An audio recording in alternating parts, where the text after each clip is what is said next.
Hey guys, what's up? Thank y'all for joining. Let's get into the show. Hello, hello. I see my mods are here. Thank y'all for being here. I see Kim Naughton. Thanks for being here, dear. Of course, everything said in the video is alleged and in my opinion and is used for fair use and entertainment. Let's jump on into the show. Happy Sunday to everyone. First topic, you guys. Let's jump on into it. Let's jump on in. All right.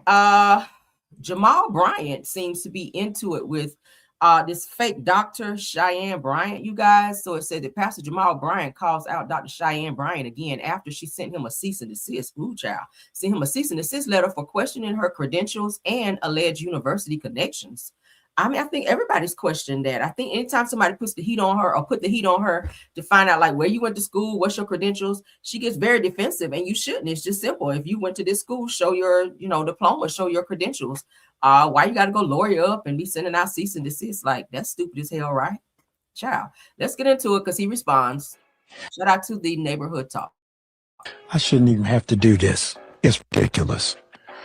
Over a month ago, I came to you and apologized for platforming Dr. Cheyenne Bryant. I felt I had a responsibility considering my sister is the former president of the American Psychological Association, one of the youngest to ever hold that position. Not soon after that, I received an email, a cease and desist, not to mention her name or to speak to the controversy. I scanned down to the bottom, and it was not from a lawyer, not from an attorney, not anybody who was barred. It was from Cheyenne Bryant herself. I said, I'm going to walk away. I do not want to be a part of black on black crime.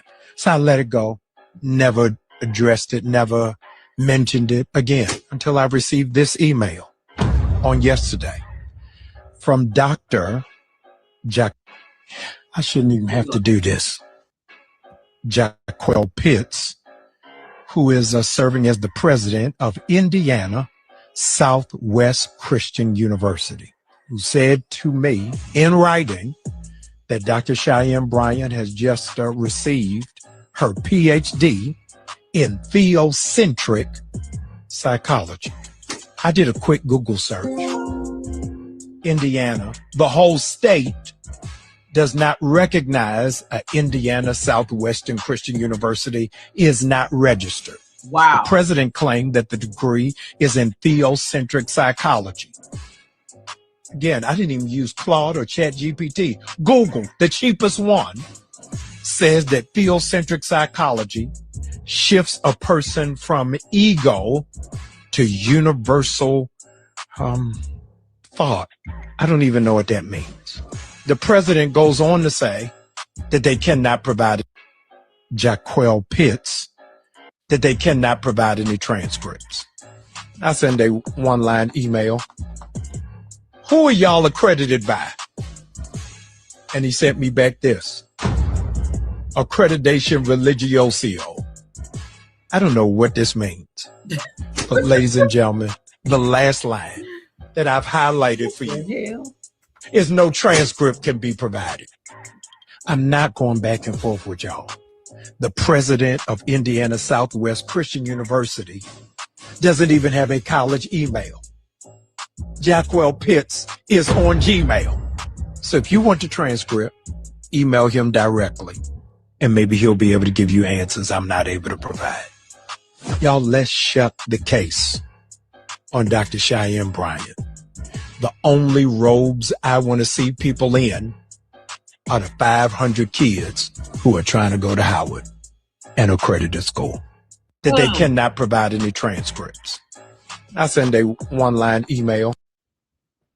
As much as I don't like him, I got to give him his props on this because I think everybody has proven that this girl she is not accredited. She does not have an accredited degree nowhere. Like, why is it so hard for you to show your accreditation, girl? Like, why?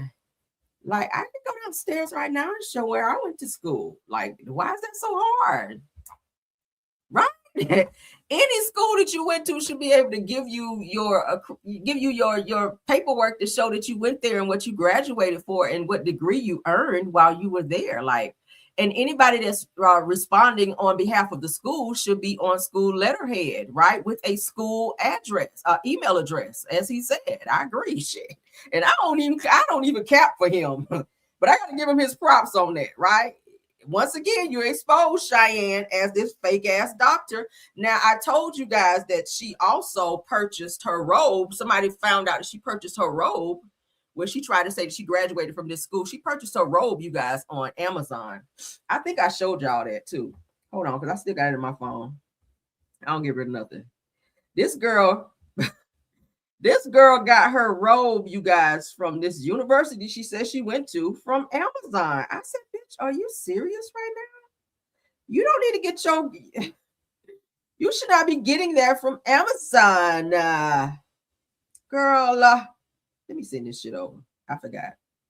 Just while we on it, just to show y'all that this girl is full of shit, okay? Cap, gown, and everything from damn Amazon. You should have got that from your school. They should have sent you that. Not out here on Amazon, girl. That's some janky mess right there. Let's stop sharing so I can show y'all this right quick. Because, child, she is on some other stuff. I said, baby, what? Like a what? Why is you out here on Amazon trying to get your cap and gown? Like, girl, that is so uncouth. Hold on. Okay, yeah. Girl, this shit here. I said, baby, what? Let's pull this over here. But I said, I know damn well this girl ain't out here playing in our damn face like this. And then trying to send out a cease and desist like somebody bothering her. I mean, you don't want to put it out there that you had all these degrees and people say, oh, where you go to school at, right? That's just a question that somebody asks. If you calling out all these degrees, you would people with the next question, oh, really? Oh, so what school did you go to? Did you pledge? People always ask that. So I don't see what's wrong with that. As you guys can see here. Look at, all right. Can y'all see that? So this is, y'all see her cap and gown? Y'all see the cap and gown? Y'all, why this shit came from Amazon? I swear to God. Do y'all see it right here? This is some janky mess. At least they got what? Almost 5 stars for the cap and gown. But baby, look, this is her cap and gown. Straight from Amazon. Girl, you ain't graduated nowhere. Take that shit down off the wall. Ain't nobody checking for her. Y'all see that? Let's move on. I ain't staying on her ass. I hope you don't send me no cease and desist. I'm gonna send that shit right back to you like I did somebody else to try to send me one on some bullshit. All right, so let's go ahead and get into the next one because I sent them back or I ripped them hoes up like confetti. And I'm gonna go live and throw them shits up in the air like that. You're gonna think it's a birthday party in this bitch. Don't send me no damn cease and desist. I'm doing my job in here. All right, let's get into Chrisean Rock. Okay. I don't take kindly to no threats. But let's get into her. All about the tea. Shout out to you. Chrisean Rock threatens concerned fans trying to get Junior some help. We've been trying to get Junior help since he got here. All right. Said it claims that Junior is receiving therapy, even though we don't see it. Now, she'll show him doing everything else except in therapy, which I find to be so weird. She said, I'm not exploiting my son, but you do it any other time. Why we can't see him in therapy? And we can see him jumping around on the floor like a bullfrog. I don't know. But let's continue. All of her CPS cases, she says all her CPS cases were closed in her favor. I need to see some paperwork on that, but let's continue on. Now on, I will be staying away from stuff like that. And then everybody that keep talking about Save Junior and all this other stuff, or like, when is he going to get help? What are y'all talking about? He's getting help. What are you talking about? He's in therapy. I just don't document it on live or exploit my baby like that. Like, y'all getting on my nerves. I think she lies very well. I think if Junior was in therapy and he was showing progress, just because people have been saying all this time he can't walk, he can't talk, he can't do this, So if he's making any type of progress, I would think that she would be, excited to show the progress that he's making while in therapy, correct? If I was a mom and something was wrong with my child and out of the blue, he just started walking, I'm a video and I'm like, oh my God, especially if I share everything else on social media. I'm like, oh my God, he's walking. So I would want everybody who were naysayers and everybody else that was watching, all this time to see the progress that he's made. So why wouldn't you document that and show it to people that since you be putting everything else on social media, right? I mean, let's continue. Because with that point, and it's like, Not like that, but y'all know how many times CPS had to come in and close the case because I'm doing everything I'm supposed to do? That's the other thing, bro. Like, what the heck? I'm not hard to find. Yeah, for real.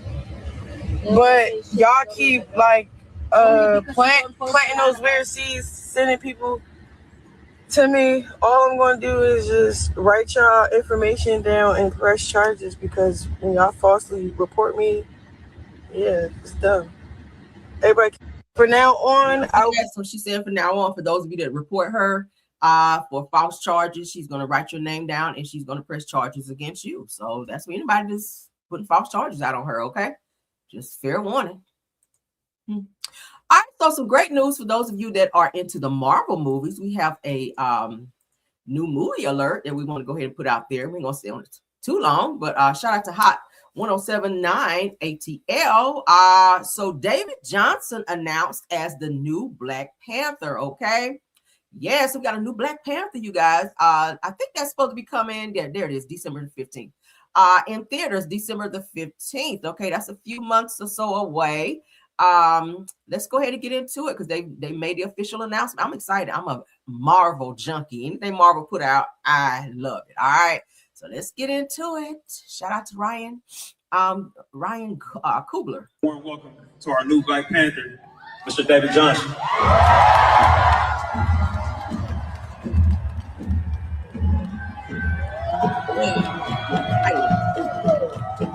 Good. So this is Black Panther 3, you guys. You know.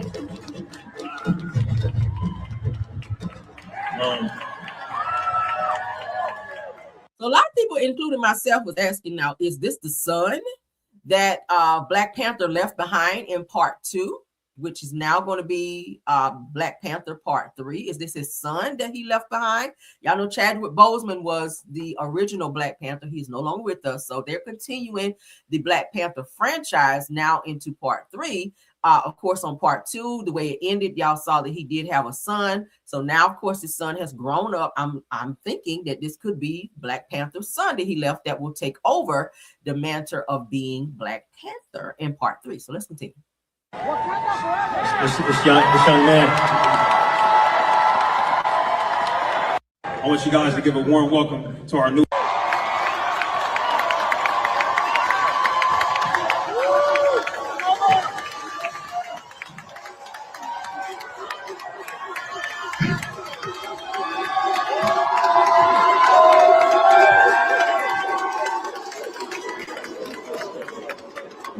Any Marvel junkies in the chat, y'all can put a 1. I want to say thank you so much. Thank you, Ryan. Thank you, Kevin. Thank you to this amazing family that I have the honor and the privilege and the blessing to join. Okay, he about to get a big check too. Golly, Marvel pay their people good. So shout out to him, and you got a main cast role. So he about to get a nice little check out this movie. Shout out to you. All right, shout out to you, David Johnson, the new Black Panther. I will be there, honey. I'll be watching because I love stuff like that. All right, moving on. We have some unfortunate news that we got to report. Thank you, Kim Jones, for the 1. Okay, I love action movies like that.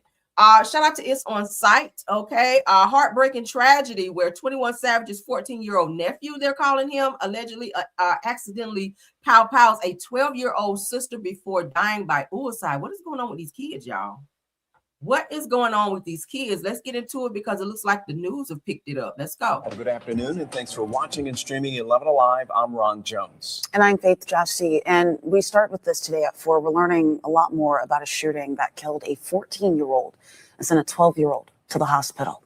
The family says that the teen that was killed was like a nephew to Atlanta rapper 21 Savage. So very close there. Stockbridge police saying that this happened on Lakeview Place off of Interstate 75. This was Wednesday afternoon. Yeah, the victim's family spoke exclusively with 11 Alive Chase House, sharing what happened and how they believe the 14-year-old got access to a gun.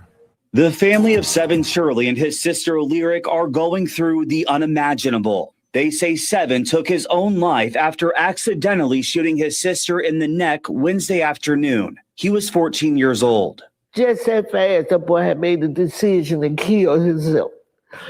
He probably sat up there and thought, I'm finna go to jail. They gonna ridicule me. Everybody gonna be doing this, and that. And he couldn't take it. Sharon Smith is Seven's grandmother. She's been raising him since he was 11 months old. Wow. There wasn't nothing in this world he wouldn't do for me. He would say, Grandma, sit down in this chair right here. And he'll push me wherever. I'll be so glad because I'll be hurting so bad. He'll push me wherever I want to go. The one big question still remains. What was he doing with that gun? I mean, talk to me about that. We don't know. We don't know. Something needs to be done with the person sold that gun because if he would have never bought that gun, this would have never happened. And the story doesn't stop there. Smith says Seven's cousin is DeMarcus Shirley. He was the 13-year-old killed during a drive-by shooting while staying the night with friends in DeKalb County earlier this month. The family says Lyric has undergone 3 surgeries on her neck and on her vocal cords. As for when she'll be home, the family isn't sure. In Stockbridge, Chase Howell, 11 Alive News. Yeah, just a trap. Gotta watch your kids. How do you not know where he got a pow from and what he was doing with one? That's just crazy. And then a 12-year-old or however old he was got pow in a drive-by. That's a lot. We gotta watch our kids. Definitely pray over your kids and know what your kids are doing. A 13-year-old should not have a pow at any point in time. They should not be playing with them. If you guys have them in the home, they should be locked up in a case to where you can only get into that case. And it should be put up high to where your children cannot get to them. And you should make it very clear that your kids are not to go into your room. That's how I do. Don't come in my room. What you doing in here, right? You don't be in here looking around. No, get out of here. And that's how it should be. Train your kids up and definitely, when they become of age, if you want to take them to the range, because I think it's 16, you can take them to the range and they can pow and they will allow it. But until then, no. If you want to teach them how, pow safety, which is great if you have a home intruder, your child could probably ultimately save your life. But 13-year-olds, no, they should not be handling weapons. Now, I was young. I was 12 when I first, about 10, 12 years old when I first pow one, and it was a double barrel. But I was with an adult out in the country, and I'm okay, obviously, but I probably shouldn't have been doing it either, but, that was so long ago. But bottom line is now today we have to watch our kids. Our 13-year-olds should not be handling weapons, especially without adult supervision, all right? I did have adult supervision. But let's continue on. That's a lot. That's a lot. Let's get into Boosie news. Boosie. I'm so sick of Boosie in the damn news. Is one thing after the damn next. They trying to take Boosie down, child. First, he was trying to get this money back that he paid for this pardon I saw, and people won't give him his money back where he paid all this money. And child, I was just like, who is out here paying for pardon? I don't know. But now it said that Boosie Badass is being sued by a security guard for assault. Y'all remember that whole situation that happened at a club? All right. Let's go ahead and get into it. According to TMZ TV, Boosie Badass is being sued by the security guard who says that the rapper smashed a glass hookah over his head. The latest development connected to the alleged assault, which landed Boosie in jail. Y'all know he is currently on probation. He can't get in no trouble. Now, Edward Egelhart II is suing the Louisiana-born rapper over an alleged incident, which he says occurred on May 24th of this year at the Dome nightclub in Houston, Texas. All right. So we got to wait to see how that turns out. Hopefully this does not violate Boosie, because I think they were trying to do that ultimately was to get him, violated because of this incident, because he wasn't supposed to be in any trouble while being on probation. So we'll see what happens after this. And as we get updates, so will you. Let's get into this David case. We got to keep this train rolling, y'all. I got to finish packing. I'm supposed to be out of here tomorrow going on vacation. So I got to get all my stuff packed up. And I don't know why I always wait till the last minute, but yeah. All right. ATM news. Shout out to you. Text messages shown in court indicate that Celest Rivas Hernandez had multiple abortions. We got to say it that way. All right. For YouTube's sake. Multiple abortions. I'm going to put my trigger up for this because she is a minor, or was, because she's no longer here. a minor. Let's go ahead and read these because these text messages were read out in court, and we're going to take a look at them. So they're saying that this is disturbing as an evidentiary hearing, or as the evidentiary hearings in the singer David's case continue. Prosecutors show multiple text exchanges between him and Celest Rivas Hernandez dating back in 2022 of August, when she was only 11 years old, you guys. A grown-ass man with a fucking 11-year-old. Damn pervert. And pedo. Said that all the way through April 23rd of 2025, when she was at his house, when she was last seen at his house. Said that the exchanges indicate that Celest had more than one abortion during the course of their relationship. And in one instance, David talked about getting her an abortion gift. Oh, wow. They do that. Said that Celest also seemed to believe that the two had a future together, but by March of 2025, she began voicing frustrations that their relationship revolved only around sex. So I think he was probably just using her as a sex slave on some freaky, crazy shit or demonic stuff. Because y'all know we showed some of the lyrics to his songs. He's very demonic in the mind. Something's really wrong with this dude. We already told you guys how he unalived her, dismembered her. They found several body parts in different bags and shit, where he purchased chainsaws, which he used on her to dismember her. Crazy. Let's get into these text messages. All right. November 23rd, Celest says, if I'm pregnant, though, I'm not having it, though. So December 20th of 2023, Celest says, do I take the plan B? Now, a kid at 11-year-old should not be thinking about no damn plan B or keeping no damn child. At 11, you should be playing with dolls or something. I don't know. January 8th of 2024, David says, I'm sorry again, baby. I didn't want to ever put you through this. So it sounds like he's apologizing to her for possibly being pregnant, which is what it sounds like. Celeste responds by saying, no, it's okay. We both aren't able to take care of it. It's okay, though. Neither one of us are capable of watching or taking care of a baby. So she spells it out there. David responds by text saying that, when are you going to get it done? Meaning the abortion. Celeste says in 2 days. June 10th, 2024, Celeste said that what if the first abortion didn't work? David, the following day, said, let's have this be the last abortion until we have kids. Wow. So July 9th, 2024, David then says that I'm thinking about your abortion gift. September 22nd, 2024, Celeste says that, am I going to get pregnant? What? Prosecutors showed photographs showing them holding a package of a plan B in June of 2024. March 2025, Celeste said that the way we are going, it's not happening. Says that maybe if things were different, all we do is have sex and just hang out. Man, I want more than that for myself. Wow. So it sounds like that's all he really wanted this girl for, was to, jump up and down on her as an 11-year-old, as a fucking child.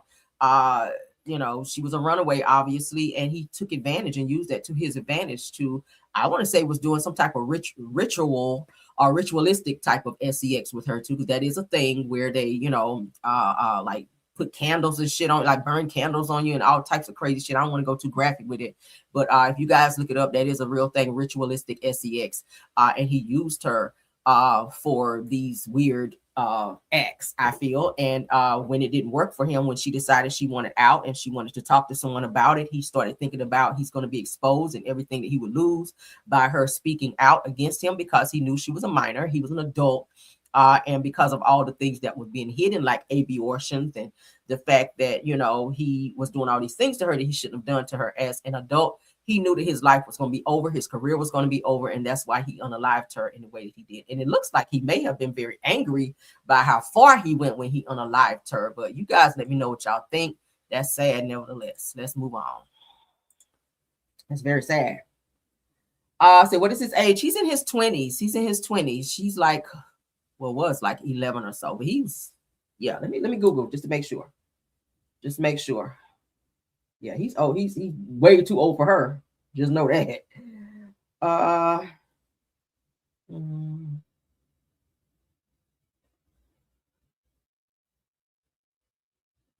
Let's see. Okay, he's 21, born March 28th of 2005. Yeah. Yep, he's 21, but he was definitely older than her. She was definitely considered a minor when all this stuff was going on. He shouldn't have been sleeping with her. But it sounded like he made her like his little sex slave. That's what it gave. I don't know. All right, so let's get into. I'm gonna skip that one just because I don't get it. We'll come back to that. I don't want my video to be too long, child. All right, let's get into this biatch right here attacking Ben Crump, this Officer Tatum dude. I'm so sick of his ass. Somebody needs to slap the shit out of him and wake him up because, baby, you are just, I don't know. You have gone off the beaten path. You out here interviewing these boys who you know, I feel, and it's my opinion, that they have something directly connected to Nolan not being here. If they didn't do it, they know who did, and they knew what happened to him. It's in the 911 call, them in the background, panicking. We played it. I'm going to play it again. So for those of you that didn't hear it, you will. We're going to chop down some more lies as related to them. But let's get into Officer Tatum. He's upset because Ben Crump will not interview with him. He don't have to interview with you. He knows you're a coon. This is an open investigation. He's not getting ready to sit on your couch and allow you to pick through him and talk crazy to him while he's trying to find justice for Nolan Wells. Just because you don't care and because you don't believe the hype of what everyone knows happened to him. I don't know. I feel like you are on some coonery shit right now. Officer Tatum, I'm gonna go ahead and say it. All right, he's interviewed another one of Nolan's so-called friends. I'm say so-called because ain't no friend gonna sit back and know something happened to their friend and not say something. I don't care who it implicates. If you saw something, you say something. But because he's getting his rocks off by being able to interview these boys because he feels like that's bringing his channel and bringing him some clout. But ultimately, it's making you look more like a coon. And I was about to say something else. Let's just go ahead and play the shit. So pay attention to his to the anger in his voice that Ben Crump is not giving him what he wants, which is an interview, a sit down. Let's go. Benjamin Crump. For everybody that said Benjamin Crump wants to get to the bottom of this, he really cares about Nolan Wells' family. I'm telling you guys, they do not care. It's just a money grab. How do you know, Mr. Tatum, whether why when we reached out to Benjamin Crump that they didn't respond to us or they made some lame response after our fourth attempt to talk to him?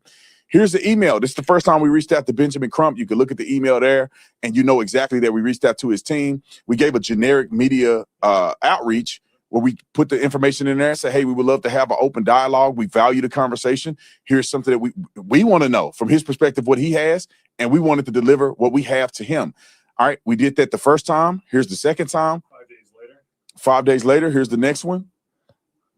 What was that? A day after that? Yep. And then here's the fourth one. So why you keep emailing him if he didn't respond to you on the first or the second one? Why you on the fifth email and he still hasn't responded to you? That means he ain't fucking with you.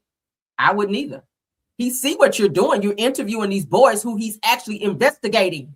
So why would he sit on your couch and interview with you and then you try to get him to slip up and say something that will jeopardize this entire case that he is investigating? He's an attorney on this case. So no, I would not expect he would sit on any platform with you and answer any questions from you because that would be uncouth and that would be directly a contradiction to this case. I wouldn't do that shit either. So shout out to Ben Crump. Yeah, the fourth one is 5:30 in the morning, and it's basically saying, "Hey, we." That's still. You go to the next one.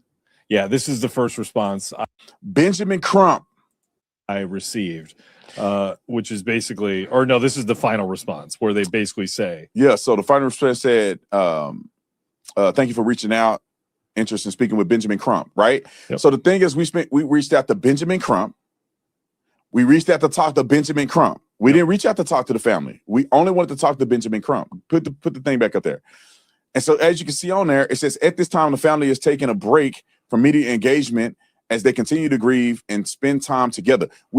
Why are you talking about the family? I know they're taking a break. Benjamin Crump should be taking a break. He's the attorney.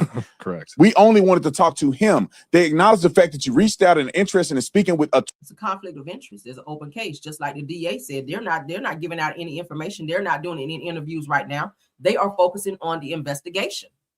Did you ask the DA for an interview? No, you went straight to Ben Crump. Why didn't you ask the DA for an interview? I'm pretty sure they have way more information. They're the ones sitting over there with the damn autopsy info. Why didn't you ask them what information they have? Why aren't you harassing the DA? Why aren't you harassing the sheriff? Why aren't you harassing the coroner? Why aren't you harassing the whoever this other guy was that's also after Ben Crump that we just played yesterday? Right? Why aren't you asking these people? Ben is not going to talk to you because he is an attorney on this case. He's trying to find out what happened to Nolan. So God forbid he sit on your platform and you ask him a question that could throw this entire case out, which is probably what you want to happen anyway, right? Given how you are coercing these interviews with these boys who everybody think has something to do with the shit. Let's keep going. Attorney Benjamin Crump, but says that the family is taking the time apart. It's a lame excuse for them not to engage with us. And people are running their mouth about whether or not they want to know the truth or not. We reached out to them plenty of times. I received. Okay. Yeah, he's not going to contact you. I wouldn't either. You've already made it clear that you're not in his face. He knows it's going to be an attack interview. I wouldn't reach out to your ass either. I damn sure wouldn't. You can send 100 emails, and every one of them be returned to sender to your ass. All right, let's get into this. Shout out to Super Talk Mississippi. I wanted to play this for you guys. All right. So Tendo urges the public to stop speculating in the Nolan Wells case. So here we are, some more coonery, some more bullshit. This is the Senator what's his name? Tendo, which is the commissioner who is also attacking Ben Crump, who he was saying they want charges against them because they're race baiting and that they're making people send out threats. I guess they're saying to the guys who were saying that they initially shut down their social media because they received multiple threats. And so now they're trying to blame Al Sharpton and Ben Crump for these alleged threats. They don't control other people and their emotions and how they feel about this case. Nolan's case has become a worldwide case, right? So because Ben Crump is speaking about what happened in several cases that happened before Nolan passing away, coincidentally undetermined, which was marked on their autopsies when clearly there were things wrong with them that caused their death. So because he's speaking on that and shedding light on that and challenging the coroner in Mississippi and also challenging the sheriff who don't want to say nothing, and now the DA is mute, I feel like, and I keep saying it's a direct conflict of interest with everybody involved because of that judge. Judge Ashley Cole is directly connected to the sheriff, to the DA who did the video I showed you guys yesterday, the young lady, who is also directly connected to the coroner. So none of them should be on this case, to be honest with you. So they feel a way that Ben went over their head and got this second autopsy. So what did they do? And I said it the other day, they held back body parts to make it inconclusive. They need the neck area. I feel like somebody might have put something around his neck. Why remove that? Then coincidentally, we get this video where we can hear him in the background. Oh my God, Nolan, wake the F up, Nolan. Let's play this so y'all can hear this bullshit. I said, child. Can you tell us? There is a ton of online speculation, whether it's on Facebook pages, on X, on Instagram. There are a lot of people that kind of act like they have information that they don't necessarily have any information, or at least not any that's credible, that's been vetted. What can you tell us at this point? Well, Richard, let me first send my condolences to the family. I don't know them personally, but I have a lot of friends that have relationships with them and know them, and you know, I can't imagine what they're going through. I've got a senior that just graduated from Gulfport High, is 18. He and his friends remind me a lot of Nolan and his friends, and they go out, they hang out, they do a lot of things together. So my heart is bleeding for the family and the friends of Nolan, who have suffered a tragic loss, and by all accounts was just an outstanding young man with a bright future, and well respected and loved by really everybody that I've talked to that he touched. So very tragic situation. I can tell you, I've grown up on these waters. I've lived here my whole life. I grew up going to Horn Island, going to Ship Island. I've camped on Horn Island. I've swam around those islands. It's very dangerous. I was taught at an early age on the west tips of those islands that you don't swim there because it'll drop from 3 feet, 4 feet.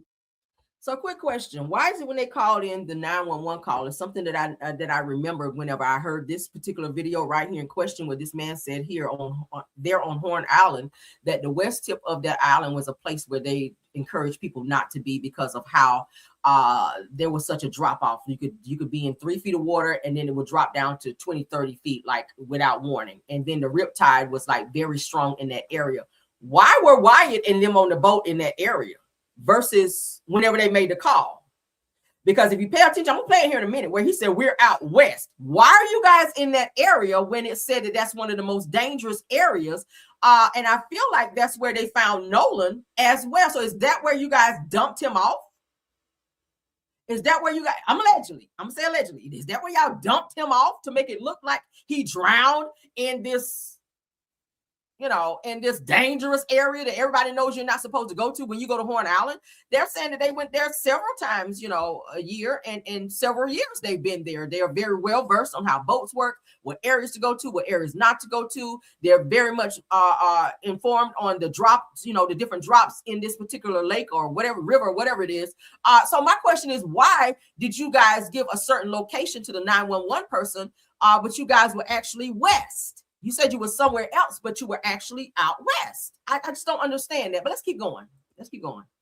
In just a matter of a foot, and the currents will pull you out quick. And then I've been on the water. I'm certified scuba diver for 30 years. Done a lot of swimming, sailing, boating, fishing. Drowning is something that happens regularly out there, and it's a silent killer. People don't see it. It's 30 seconds, 40 seconds, you're underwater, and that's it. So you hear them keep mentioning drowning. They want this to be drowning so that they can move along and not charge those boys that I feel are involved. Now, if you're a scuba diver and you have all of this training with water, okay, as you said, right?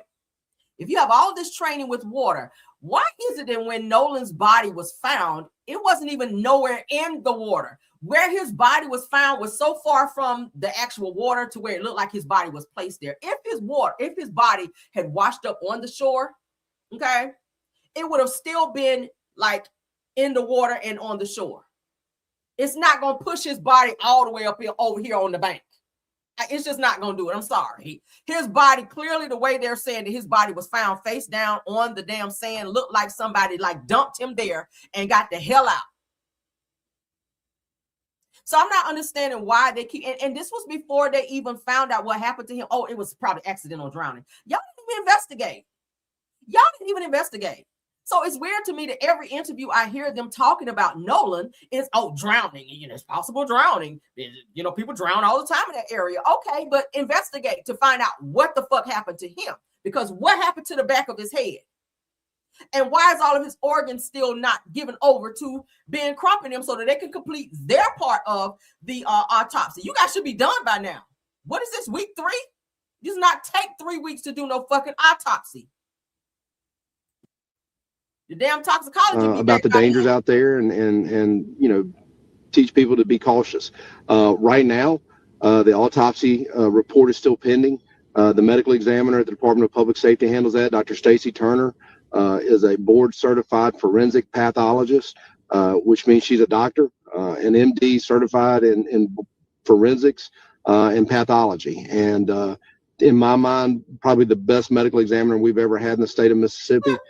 She's been doing it a long time. She's very thorough and very well respected in her field. And she's going to look through this and see what the autopsy uncovers.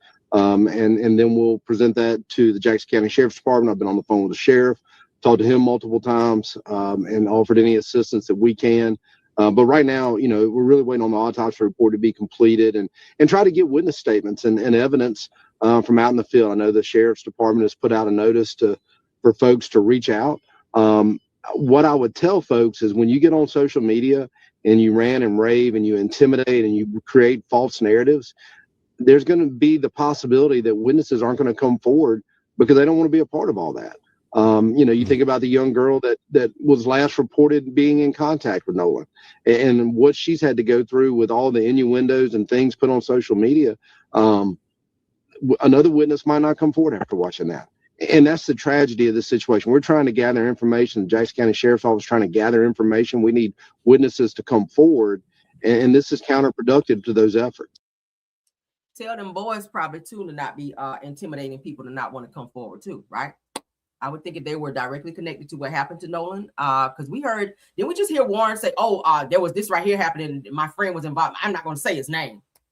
Why are we keeping names silent now? If this person was in a fight, say the name, put it on video. I'm not going to say that person's name. That's my friend. I'm not going to say his name. You guys are all protecting each other. You guys all saw something, so you're not going to tell on this person because you don't want this person to be interrogated and then they crack and then give your name and then somebody else's name that was also involved. That's what's going on here, right? We see it. We see it. Okay, let's keep going though, because I pulled some stuff that I want you guys to see. Now, remember in the interview with Warren, he went into this whole, synopsis of what happens with the Blige pump on a boat. We don't give a fuck about all of that. All right. But since you mentioned it, I've ran across this video where they are actually going into, and shout out to Nicole Everything, where they go into the Blige pump. Now, when they were on the 911 call, you can hear the lady asking them how much water is around the pump. How much water are you guys getting in? Are you guys sinking? Whatever. He couldn't tell how much water it was, but she's getting ready to show how easy it was while he was on the phone, the information he should have been giving to the 911 person. All right. And I understood the shit. And I don't really know about boats like that. Even I understood. So let's get into it. Assistant, Vicky speaking. How can I help you? Hey, we're at the west tip of Horn, and our bilge pump stopped working. We're sinking. Can y'all please come? We have a membership. All right, of course. How far is the water coming up, sir? Can you give me a description? Ankles? Hello? Hey. Yes. How far is the water coming up, sir? It's coming up. We're just sinking. I don't know. Like we're going down now. CETO assistance, Vicky speaking. All right, so she's showing you guys this is the Blige pump. All right. Clearly, if that was full, you could have said, well, my Blige pump is full. If you're sitting there looking at this, you're on the boat. Why couldn't you relate to her the information that she just showed us, right? This is just like a reenactment. And she replayed the video where the 911 operator is asking how much water is in it. Is it ankle high? Like whatever. Like what is it? You couldn't even tell her that on the what? Clearly, he was distracted by what was going on with Nolan. We heard them hollering Nolan in the background. Clearly, he was more focused on that versus the phone call, right? I feel like that's what was going on. Let's play it again. How can I help you? Hey, we're at the west tip of Horn, and our bilge pump stopped working. We're sinking. Can y'all please come? We have a membership. All right, of course. How far is the water coming up, sir? Can you give me a description? Ankles? Hello? Hey. Yes. How far is the water coming up, sir? It's coming up. We're just sinking. I don't know. Like we're going down now. This was an alibi call. I'm sorry. This call was an alibi call because y'all got to the land. Remember Warren said, next thing we know, we pulled the plug on it and we just was like, boom, we was out of there, right? So from what I read, if that much water was in that type of pump and your Blige pump was not operating as it should, you guys ain't driving no motherfucking where. And then I did see y'all had it chained up or roped up to another boat because at one point y'all said y'all were being pulled by another boat. But if your Blige pump is out from what I read, and I don't really know that much about boats, y'all ain't really going nowhere, let alone flying across the damn lake going back to the banks or wherever y'all came from, right? Like, it's just weird to me why all of a sudden it's not working and you're looking in this thing and water's just all over the battery and all over the this. But then all of a sudden y'all took this plug out and then y'all just, he said we were like this across the water. But then you can't explain to the person on the phone how much water. Clearly, she's just showing you right here. If that's full, then y'all are sinking. Y'all are definitely in trouble, right? Okay. So it seems like that call was made because when she asked you, do you need the United States Coast Guard? Y'all said, no, oh, no, we don't need them. Why not? Why not? If you're sinking and you're afraid and you're calling for help, why not ask for the Coast Guard? Y'all got the fuck out of there after y'all got off that phone because y'all knew once the Coast Guard come, one, y'all going to be found to be one, driving while drunk on the water. You're going to get a ticket for it. Two, whatever was going on with Nolan on that boat, y'all ass was going to be caught with that as well. He probably had drugs on the boat as well. That's why you said, hell no, y'all don't want the Coast Guard to come. There was a lot of things, a lot of factors in why y'all didn't want the Coast Guard to come, but you definitely couldn't give no straight answers to the person that was on the phone. And I feel like she felt some inconsistencies in what he was saying over the phone. And he was very much so distracted. Detail assistance, Vicky speaking. How can I help you? Hey, we're at the west tip of Horn, and our bilge pump stopped working. We're sinking. Can y'all please come? We have a membership. All right, of course. How far is the water coming up, sir? Can you give me a description? Ankles? Hello? Y'all know something else too? If that was that much water in the boat where you guys are sinking, why we ain't hear no splashing around on the phone? We heard yelling. We heard breathing. We heard y'all talking. Why would you hear no water? If I'm standing in water and your boat is sinking, correct?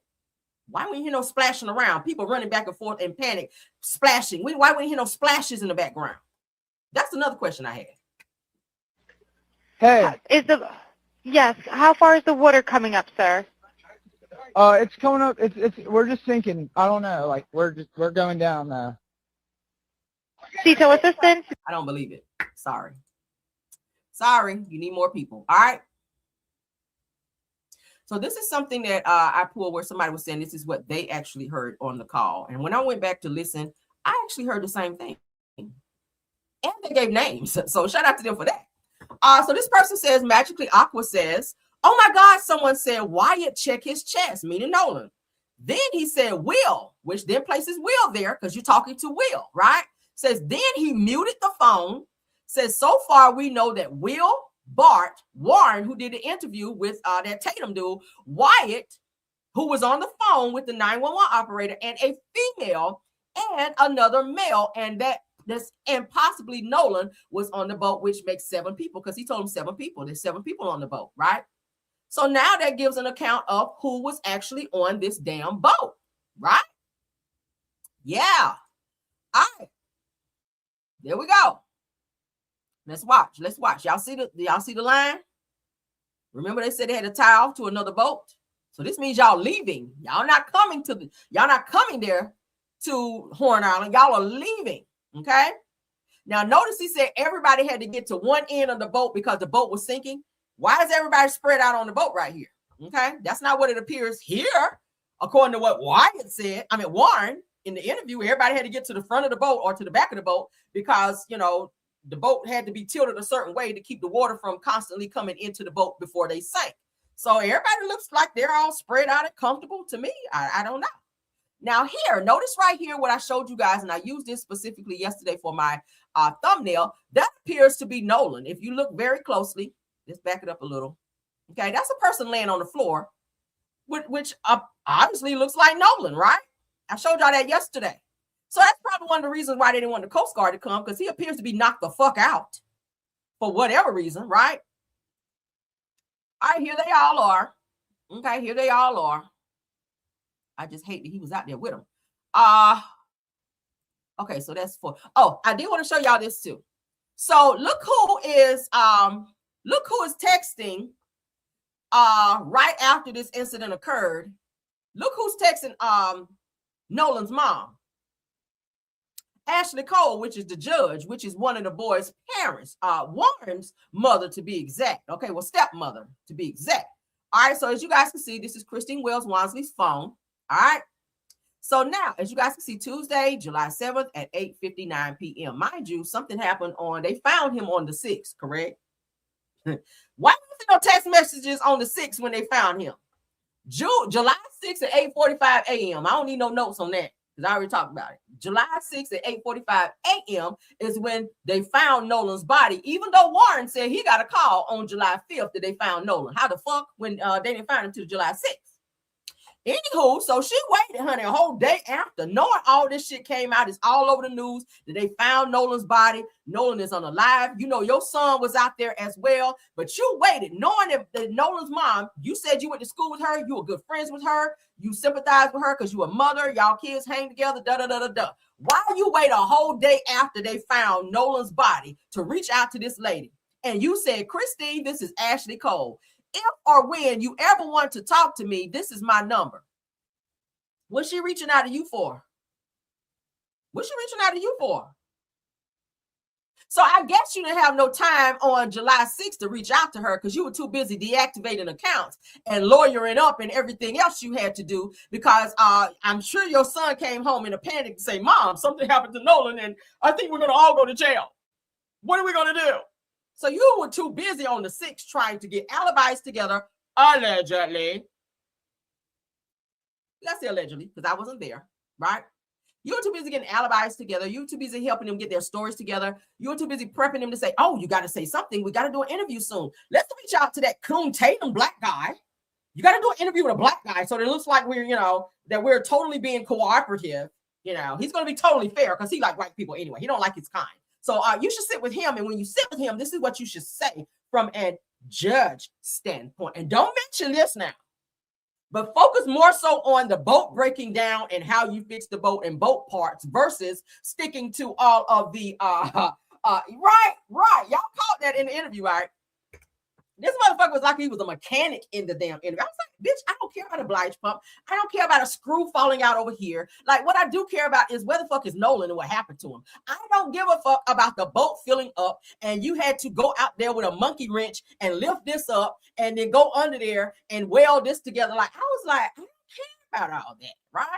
But yes, it's giving y'all had to have time to get y'all shit together. Then you want to act like you so concerned on July 7th at 8:59 p.m., mind you. You don't wait it all damn day. This lady in the bed at 9 o'clock.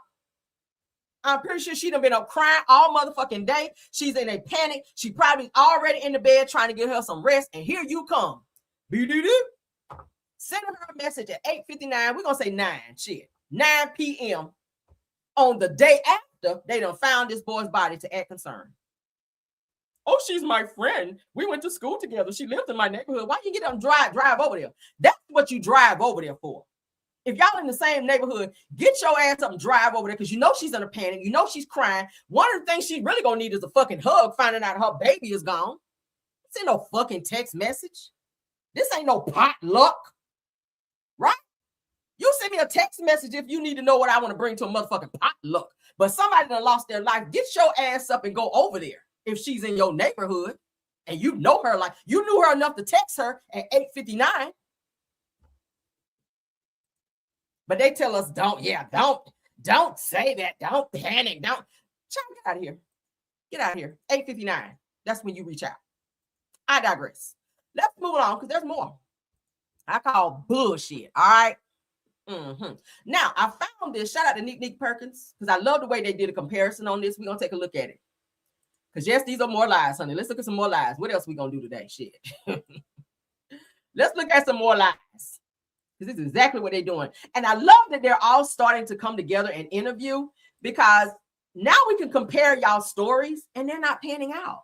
So, yes, come on, keep sitting with Officer Tatum and doing interviews because I'm going to listen to what Warren had to say. And now this next friend who have now come forward to talk to, we're going to look at him in a second. All right? Because he's full of shit, too. So let's get into, says that Nolan Wells, 2 people, 1 story. Says, wait, did they just confirm the same fight? Let's get into this, honey. And say, hey, your brother just got in a fight. It sounds just like my other friend that got into the altercation on the boat. And they were trying to, like, as he was in the altercation, I was calming him down. They were trying to get him out off the island. They were trying to get him back to land because he was just losing it. Someone was getting pulled away. I don't know who it was. I pulled my brother off the beach. And I was just like, listen, get in the water, hang out with us, calm down. I mean, he was calm, but I didn't want anything else to happen, And so once I got back over the boat, I got on the Triton, and the Triton had probably about 6 inches of water up to the transom. And I was freaked out. So I'll tell the 911 operator that it has 6 inches of whatever to the transom whenever they ask. You were on the boat, Warren. We heard you in the background.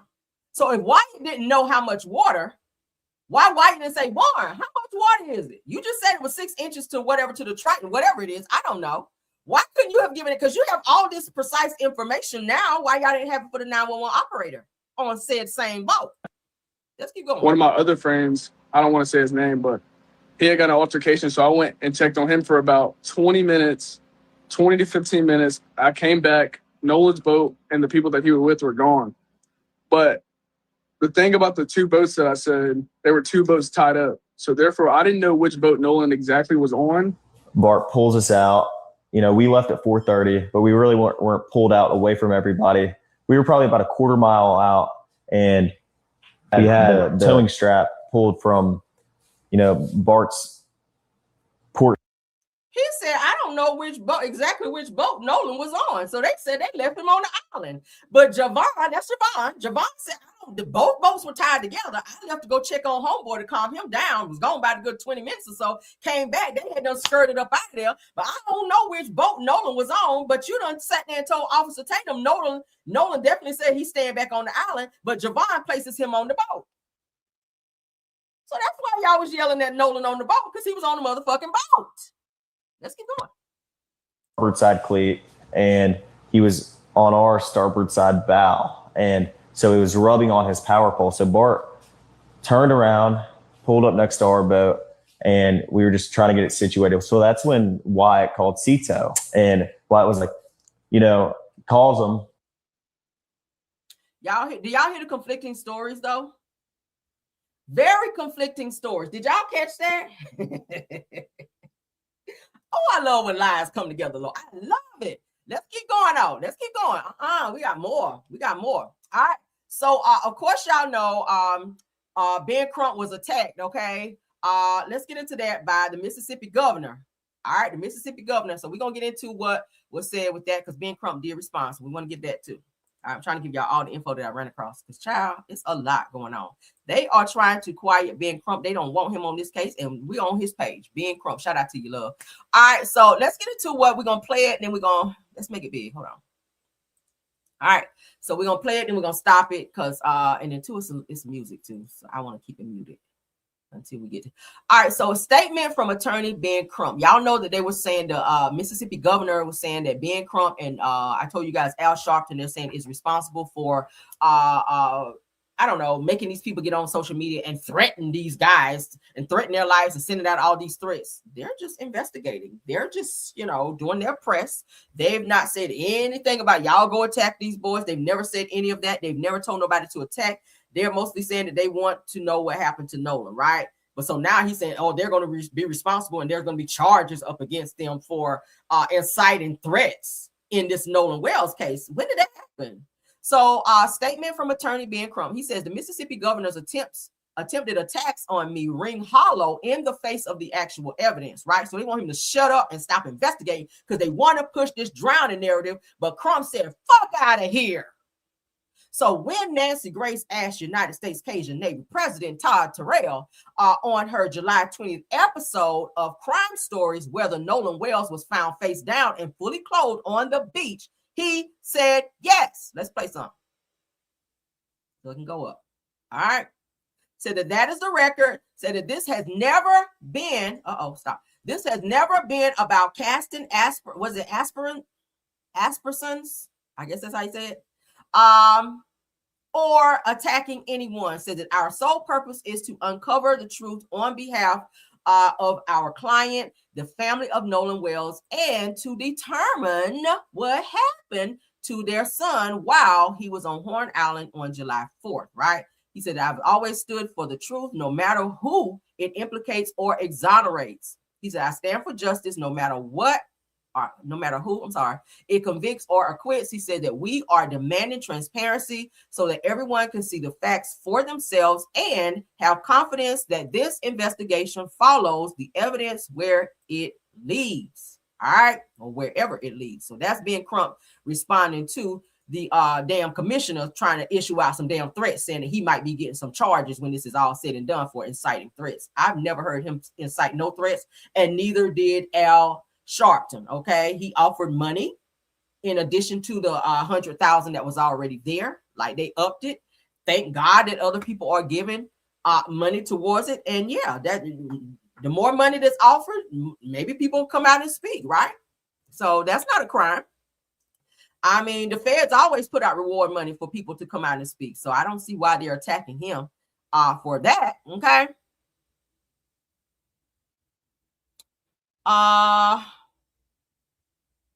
Oh, I definitely want y'all to see this. This is coming from a nurse. Check this out, y'all.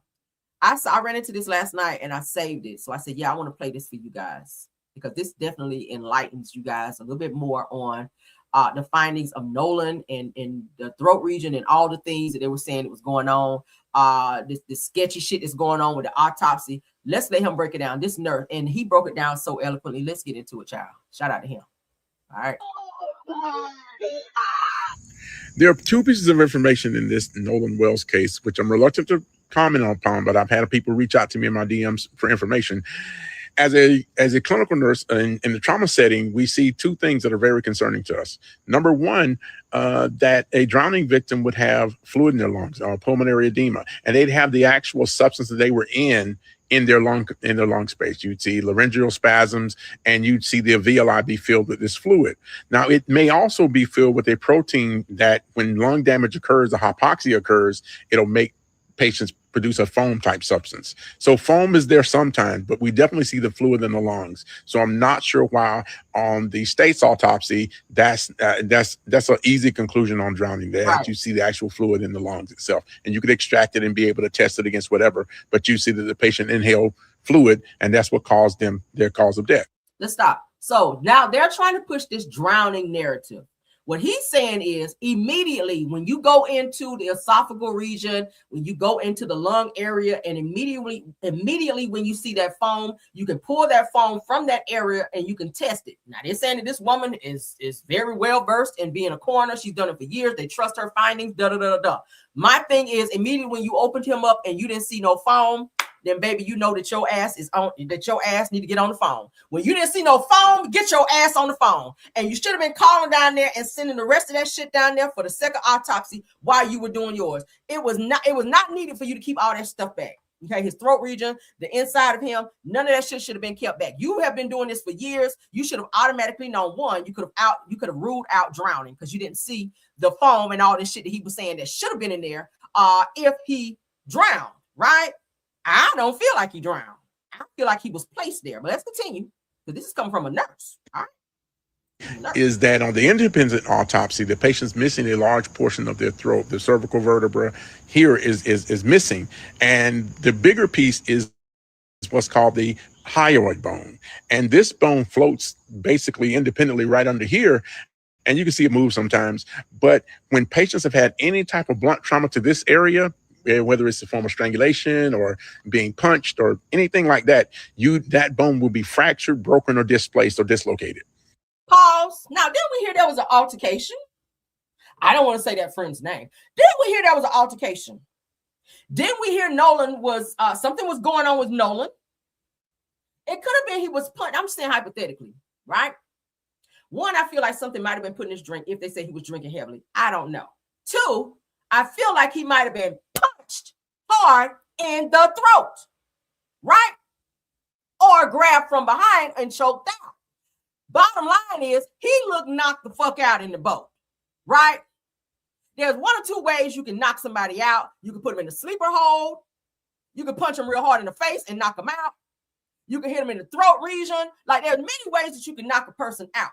But there's a reason why I feel that they're withholding this throat area, because there may have been some injury to that area, right? So we've already heard them come forward to say that there were multiple fights that day, one in which might have involved Nolan, where he might have been screaming back at someone, "Give me my effing phone, Could it be that one of them socked him or hit him in the throat region, in addition to maybe him getting hit in the back of the head? Something violent happened to him. For him to be laying on the floor in that boat, and for them to be saying, "Oh my God, Nolan, is he dead?" Let's keep going though. I'm just saying. Fix. And without the independent investigators' autopsy having that information, it's going to make it difficult for them to kind of prove whether there was foul play. But the bigger issue is that that's why they kept the throat area. He said it's going to be difficult for them to come to the conclusion that there was some type of attack, right? But the bigger issue is, go back. And that's an easy fix. And without the independent investigators' autopsy having that information, it's going to make it difficult for them to kind of prove whether there was foul play. But the bigger issue is that while the state has already declared drowning as the cause of death, if the riptides was the actual causing factor of the patient's demise. I hope this helps clear some of this stuff up. Yeah, no. Yeah, no. They're going to have to do better than that. So this could be why everyone is so hush-hush. Nobody's talking about anything. Nobody's sharing anything. I feel like they saw something in that neck region. That's why they immediately cut that shit out. And coincidentally, after they found out that there's getting ready to be a second autopsy, right?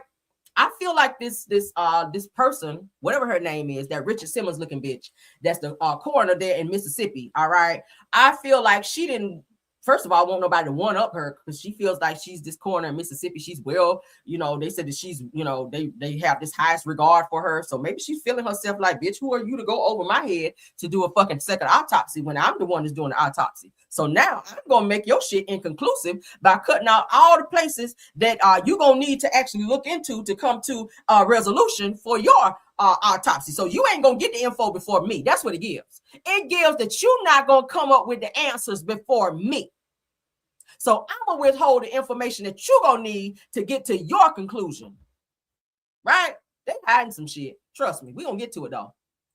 We going to get to it. All right. So what we got here?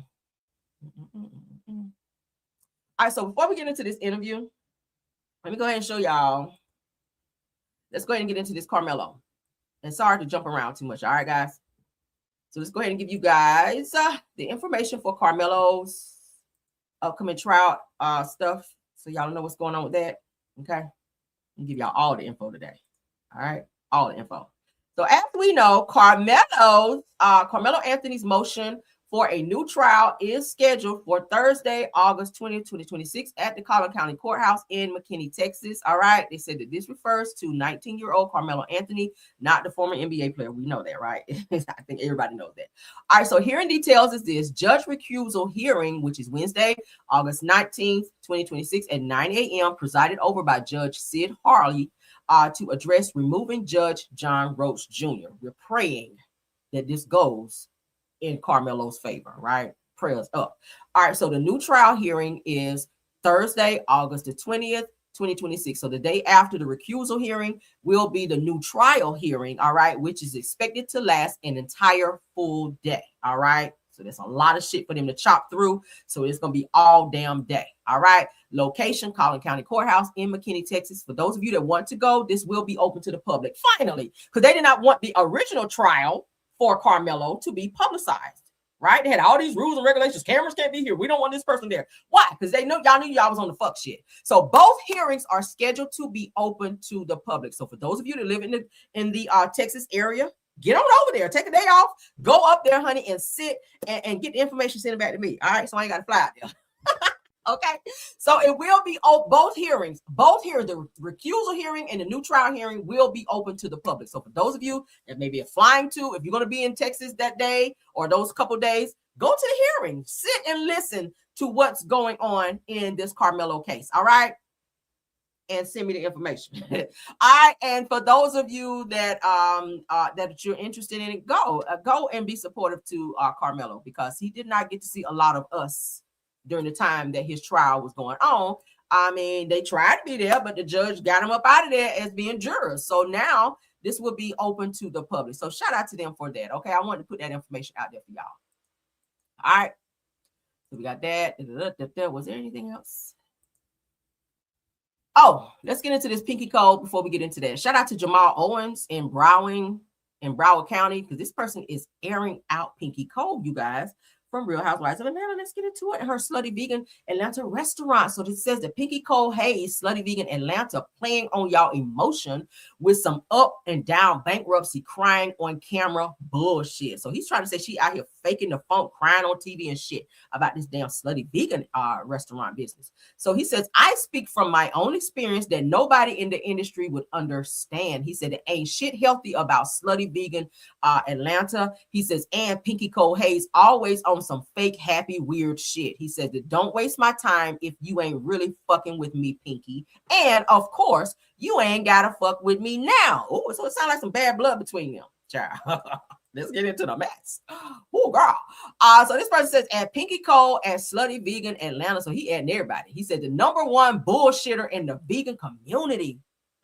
poisoning our people with that processed bullshit. So in retrospect, it sounds like he's saying that the shit really ain't like vegan stuff, that it's some processed shit that she putting together and whipping it up back there in the kitchen and feeding it to the people, telling them it's vegan when it's some processed shit. They back there popping cans and stirring it up versus chopping, the real shit up and making real vegan food. Now, I knew that's why I ain't checked out your food, right? I'm right here in Atlanta. I said, I ain't never had slutty vegan before, and I'm glad I never did. If y'all doing some processed shit, I don't like no processed food, girl. So this person said, hey, let's set up a tasting. Looking for a vegan chef for my wedding, all right? This person here says it in my inbox, but act weird in person. Ooh. So it looks like they're reading. Says that got an assistant setting up meeting with me for 90-day residency to create a menu for Baltimore or DC. Y'all know she's opening up 2 new locations too. I told you guys, I think for Baltimore and DC location, and wasted my time. Expected to be happy and do it for free. So anyway, so this person is saying, hey, do not use slutty vegan honey because they on the bullshit over there. They are literally poisoning our people, right here, these with processed bullshit, and you should not eat it, right? I would think that vegan food would be like, I know they'd be doing like mushrooms, like grounded up the mushrooms and making burgers and shit like that out of it. Beans, like they'll ground up beans and stuff like that to make like patties and stuff like that. So if they're using processed stuff, that's not really what you would call vegan. Like I know you can do like veggies in the can, but I want fresh shit if I'm gonna do slutty vegan, right? Y'all got that with the can opener and shit. That's what it sounds like. Doop, doop, doop, doop, doop. And then when a customer come in and y'all been there like this, like hibachi, chopping up some shit out the can to make it seem like y'all really doing the shit. But Pinky, girl, they on your ass over here. Okay, I hope you see this. I'm gonna put it back up there. There you go, Pinky. All right, shout out to Jamal Owens from Broward County because he just blasted your ass, baby. All right. Was that it? Okay. All right, so let's get into this interview because I don't want to be on here too long. All right. Shit is like what, 45 minutes? Oh, Jesus. So it's gonna make my video slightly long, but I'm gonna speed up the interview. All right, so we can kind of get to the nitty-gritty of it all. So let's get back into race Tatum. All right. Race Tatum. Let's look at your ass again because I'm sick of you and them tight ass pants on and them short ass boots you wearing every fucking interview. All right. Them short ass ankle boots that I know smell like funky ass feet. You probably smell like Martell feet up in them hoes because you don't wear them on every fucking interview. All right, you ain't made enough money from these interviews to get you no more damn boots. Your wide faced ass heathen. I just had to go off on him. I'm sorry because he just really sends me, and I can't tell you where he's sending me right now, but it's nowhere good. Okay. Oh, I had to roll my eyes too. Golly. All right, so let's get into it. Let me get my playback speed 125. All right, so we're gonna keep it on that. Let's get into this bullshit. All right. So Nolan Wells, another Nolan Wells best friend. Yeah, okay. Breaks his silence about what had happened. Now, I can't call these boys friends. Why he look dirty? He just finished shoveling concrete or something. But okay, let's get into it, child. All right, you picked him up from the job site. Let's get into it. Did you have anything to do with Nolan's death? No. Do you have personal knowledge of someone directly in your friend group having anything to do with Nolan's death? No, not at all. Let's get into some more lies, okay? Race, bait, So I saw you on television. You had an interview, and I felt like you laid out a few things that I think the world needs to know and be clear about. Okay. And the first one is the relationship that you had with Nolan. Can you explain your relationship with Nolan? Yeah, I will. So his mom got on TV, as everybody has seen, and said that she didn't know me. And man, that can't be farther from the truth. Me and Nolan, I met Nolan in 9th grade in our second block class. It was math. He was one of the first guys I made friends with. It was somebody I made a connection to, like off rip. He was an athlete. Now, if Christine Wansley, which is Nolan's mom, says she don't know you, people like to say, and I don't mean to pause it right here. People always like to say they know you just because maybe they've seen you a few times. That don't make you know me. That don't mean that you know me, right? Know me is you done been in my house, you done hung out with me, I got your phone number, I done called your mama, that type thing. You done spent the night at my house, I done got up and made you breakfast the next day. You might have took a few trips with me, Nolan, and the family, right? Know me is that, right? Know me is that. Maybe that's what she means. Like she, you know. I could tell he was an athlete. When I walked into class, we sat really close to each other.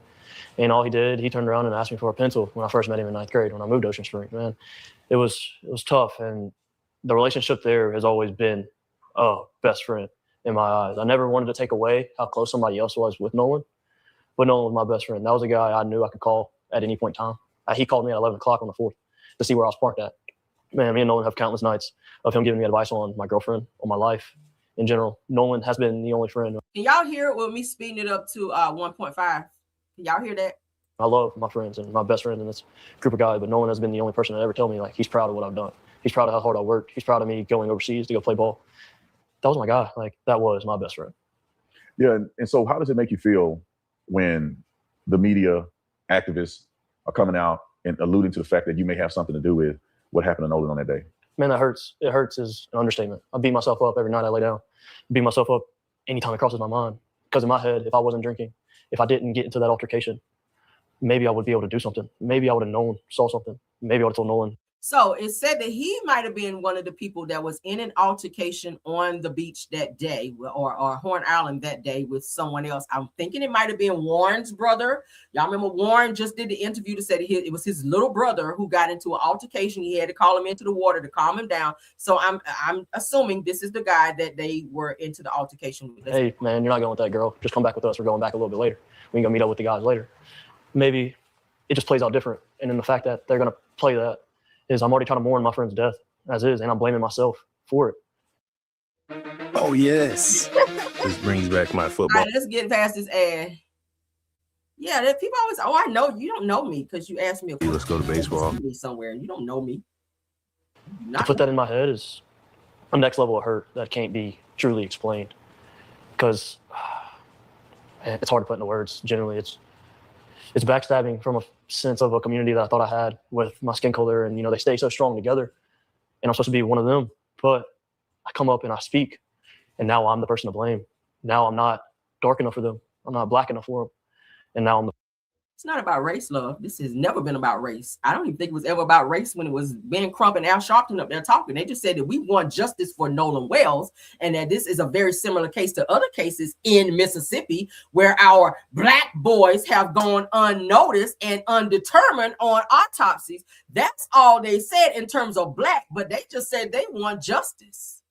He's a civil rights attorney, so naturally he's going to take a case of a young black man. That don't have shit to do with your skin color at all. So we, again, Officer Tatum, here you go in the direction of race again. It doesn't make sense.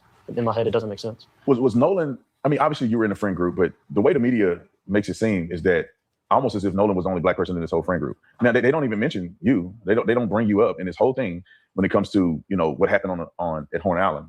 So what's your take on Nolan being, presented as like the only black kid in a group of all these white boys?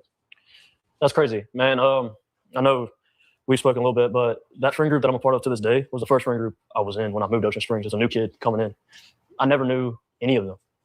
I known one kind of, sort of, back from grade school because we went to the same private school together, but that was it. And him being the only black person, minority, any of that measure is insane. Our friend group is diverse from the max. Like, we have a mixed guy. I mean, we had Nolan in our friend group. There's an Asian a part of our friend group. There's a Latino that they're trying to perceive as white. He's truly authentic Mexican. His parents are from Mexico.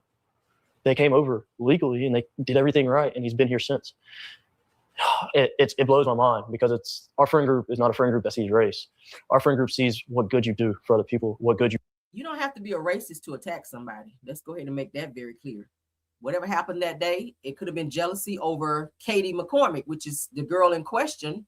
We already heard Warren say he sat there and stared at Nolan and Katie for quite some time, where he watched him, obviously, from him walking from one point to another, him watching him and Katie in the water, where Nolan was grasping her butt underwater. He noticed all of that. So you literally looking at Katie. Katie's a beautiful girl, no homo. Katie's a beautiful girl. I told y'all Javon dated her, even took her to the prom. She's a beautiful girl. So she's probably one of those girls that they all wish they could have had a chance with, but she chose Nolan. She took a liking to Nolan. So that could have been a slap in the face. Been like, who the fuck is Nolan? Like, I'm finding it out. Like, why is she choosing him? Guys have that ego type thing. So it could have caused a little friction, and Nolan probably a little cocky about it. Okay. He was not a bad looking guy. I'm pretty sure he probably talked a little shit too. Who cares? That does not warrant him not being here anymore. We're just saying hypothetically, it could have started by a little jealousy with guys wanting to be with this Katie McCormick girl. And how the type of person you truly are and where your morals lie. That's one thing in common. Me and my friends might not agree on everything, but our morals align. Our morals know. So for them to even make that narrative up really shows you have no idea what it's like down here on the coast. You have no idea how tight-knit Ocean Springs as a community is. You don't understand it. You don't see the thousands of kids in the high school football stands cheering their team on. Nobody cares what color you are. We're there to have fun and to just live. And that's how Nolan lived. That's how I live now. I've grown up and I have some more big boy stuff, but in high school, all I cared about was going to hang out with my guys. And I mean, on a personal level that leads off of it, it's like, it got me in trouble with my girlfriend just because I want to be with the guys. I never once thought, man, they look at me different. Man, I'm kind of an outcast to them. No. All their moms have always welcomed me with open arms. Anytime I needed anything, I knew I could call them and their parents, and they would do anything in the world for me. So with Crump punching this narrative, it's wrong. Yeah, it's completely wrong, especially about our friend group. Yeah, I find it, especially after talking to you, meeting some of the guys, that it seems like there was an agenda. But can you walk us through just your perspective from that day? I don't know if did you go with them initially? Were you a part of the group that went to Horn Island? So I wasn't, clear that up. No, I was not on the boat with them. Yes, I was a part of the group that was supposed to go out. So the only reason why I did not go on the boat is I was offered, I got begged to go, but my uncle, we also took 12 people out on our boat, not including us two, so 14. And my uncle knows the passengers wouldn't have helped. Generally wouldn't have helped with anything. With that many people on a boat, you need a little bit of help. So he didn't go with them, it sounds like. Until they make an unexpected leap. So my uncle was like, hey, can you just ride out with me and you can go do your thing throughout the day on the island? I don't care. I don't need you. I just need help. Get out there and then pick everything up. Because I know all these people are going to be drunk and they're not going to want to do the extras that nobody sees about going out on the boat, right? And so I told Wyatt that. And oops, my bad. But I told him. It's good. His arms folded up is just giving me this vibe. I don't know, body language is taking me somewhere. I don't know. Is anybody else noticing that? Put your hands down on your lap or something. It's giving told me him that. the vibe. And I told him everything, which was go to. It's coming off as defensive as hell. Plan. We were leaving a little bit earlier than them. I was gonna try to have a spot saved out. And Nolan calls me at 11 o'clock. I missed his phone call. Called me twice. I missed both of them. I saw Wyatt and Nolan on the boat. They pulled right in front of our boat. And they were screaming. I turned my head and I was like, yo, there's a spot over there, where they end up anchoring out. I helped them set their stern anchor. From the time they showed up until now, going back to it, 20 minutes before they left, I was with them. That's who I was with. I spent all day with them, minus the morning time before they got out there. But from the time they got out there to the time they went back in, I was with them. Those are my friends, man. Those are my guys. Yeah, I want to get a few more details. I'm sorry about that. I know that. Yeah, go ahead. I know that you were all over the news because there was a perceived fight. People, this is the thing that gets me, and I want to keep you clarify this. When I saw the video that they put out on the internet claiming that Nolan was saying, "Give me my effing phone back," Nolan's coach came out and said immediately he knew it wasn't Nolan's voice. And obviously it wasn't Nolan's voice because you were the one that was me yelling, yeah. in there yelling. You got into an altercation with somebody. What happened after that? Like, put me in your place where the fight is over. Whatever happened. Nolan is somewhere. You're somewhere. You're hanging out. And when was the last time that you saw Nolan before you left Horn Island? So after the fight, I didn't stay on Horn Island much longer. So the objective, I was really upset. So with you hearing me yelling, my uncle had told me to get on the boat and wouldn't let me back off the boat. Obviously, I was really mad and I wanted to fight, wanted to get off. What wasn't smart, man. And so I was on the boat, I'm yelling. And shortly after that, I left the island. I left probably 30 to 45 minutes after I got into a fight. We started to pack up and left because I was so upset. As Javon mentions, that they were ready to get me back to land because I was really mad. I was genuinely really mad. But the last time I saw Nolan, I was walking to the boat. This was before the fight. It's me and my old lady. We had just got out of a group of people. Nolan was walking towards Wyatt's boat. I was walking in the opposite direction towards my boat. And I dabbed Nolan up. I made a slick comment about something, actually about the girl that he was with. I made a slick comment to him. I was joking around, and I kept going. And not even 10 minutes after that is when I got into a fight. Last thing I told Nolan was, all right, buddy, I love you. See you later. And I'm glad I said it. I had been under the influence a little bit, and that's probably why I did say it at the time, just, getting all lovey-dovey. But I'm at peace I said it. I'm glad I said it. That was my last encounter with Nolan. Just telling him I love him. Did you have any So you leave the island. Did you have any encounters or association with these phones, with the keys? Did you have any connection to any of that? I did not. So what I know, Warren started. I got my first phone call from Warren at about 9:20. I didn't answer it. I was asleep. I'd been on the boat all day. I didn't feel like going to party anymore. I went to bed. So I got my first phone call about 9:20, and I didn't wake up again until a little after 11 o'clock. And that was to my brother coming in the room being like, "Hey, Warren's trying to get a hold of you. You need to answer the phone. They're looking for Nolan." And I'm half awake, and I pick up the phone. So Warren was doing all the calling around. Coincidentally, Warren was on the damn boat with Wyatt when all that screaming about Nolan was being was going on. So this time, nobody had came to the house to grab anything. And Warren gets on the phone, and he's just like, "Hey, man," he was like, "Hey, have you talked to Nolan? Anything else?" I was like, "No, I haven't talked to him, man. He was with that girl last time I knew." And he was like, "Okay." He was like, "Man, we can't get a hold of him. We don't know where he's at." And I was like, "Man, it's Nolan. He's probably just out somewhere with that girl. Like, get a hold of the girl. You'll probably find Nolan." There's no. So how would you get a hold of Nolan when y'all know y'all had Nolan's phone and keys, mind you? Big deal. And he was like, "All right." He was like, "But we're starting to freak out. We're getting on the phone with Coast Guard." I was like, "Okay." And at that time, he'd already talked to his mom, Nolan's mom, and he was getting on the phone with the Coast Guard. And I'd called. I need to be specific about this. I did not call Warren's phone. I called another one of our buddies' phone, and it was on speakerphone. They were all together. I was talking on my other buddy's phone, talking to Warren. He was dialing Coast Guard because he hung up the phone and was like, "Hey, this is him," and hung up the phone. And that was the last time I talked to him until the next morning when we all decided. Well, when I woke up about 7 o'clock that morning, we had all decided that we were going to go out on the boat and go look for Nolan. Wyatt had already had his boat still in the water. We took that boat out. It was what day are we talking? Ha ha ha! Wyatt still already had his boat out on the water. Now, how is it that Wyatt's boat was still out on the water when Wyatt's boat was seen at the judge's house being cleaned? So when exactly did Wyatt put this boat back on the water? Because Nolan's body coincidentally was found on July 6th at 8:45, which leads me to believe somebody done went back out there. Because y'all already pulled the boat back out in front of the judge's house where y'all was cleaning it. He just said that Wyatt's boat was still out on the water. So how the fuck was it in two places at one time? Did y'all catch that? Ooh, let's back that back just a little bit. Listen to what he said. I told y'all the other day, it was seen. Somebody drove by and saw Wyatt's boat in front of the judge's house, which is Warren's stepmama, right? So how is it when he said Wyatt's boat was already on the water? Why would it be back on the water when y'all already took the boat out there? What were y'all going back out there for? I called another one of our buddies' phone, and it was on speakerphone. They were all together. I was talking on my other buddy's phone, talking to Warren. He was dialing Coast Guard because he hung up the phone and was like, "Hey, this is him," and hung up the phone. And that was the last time I talked to him until the next morning when we all decided. Well, when I woke up about 7 o'clock that morning, we had all decided that we were going to go out on the boat and go look for Nolan. Wyatt had already had his boat still in the water. We took that boat out. It was what day are we talking? That's Sunday morning. Sunday morning on the 6th, the 5th? So it was Saturday the 4th was the 4th of July. Mm-hmm. The 5th was Sunday. We were on the water from 9:45. So y'all went out on the 5th. Nolan was found on the 6th. Does that sound a little weird? He just said y'all went out there Sunday, which was the 5th. Nolan was found July the 6th at 8:45 a.m. So y'all boat was already out there. Did somebody already go back out there? But he just went back out there anyway to make it look like he was looking for him? I'm just saying hypothetically. Let's keep going. To 11:50, 12 o'clock era, about lunchtime.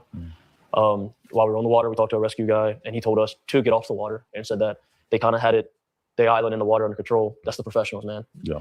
They told us to get on social media and find out any information we can. And by that time, we had already talked to a good amount of people out there. So it just made sense. So we went back in and we concluded our search and started to search all socials and started sharing everything we could and try to get a hold of anybody that share anything on social media, because all y'all shut y'all social media down after it was found that Nolan was missing. So that's another lie. All y'all deactivated and lawyered up on July the 4th, and that's confirmed. So y'all took y'all asses back there on July the 5th. Nolan was found July the 6th at 8:45. So that gives, that's some wiggle room, right? That puts y'all back on the water. And y'all know this area, y'all know this lake, this island. So y'all know how to go where y'all go probably unseen. But my thing is Wyatt. Wyatt is the person who called. This is what's fucking me up. Wyatt is the person who called on the 911 call to say that his blige pump was not working. When did your blige pump get to working for y'all to put that same boat back on the water to go back out there the very next day on July 5th to go look for Nolan? So why would y'all take a defective boat that obviously was about to sink? Are y'all following me? A boat that was about to sink back on the water in this same lake, this same island that y'all were sounding so distressed in, where the boat was filling up with water. Y'all took Wyatt's boat right back out there. Could have talked to Nolan that no one possibly would have reached out to. And that led into the night. It led all night long. I didn't sleep at all Sunday. Monday, I was up at 5 a.m.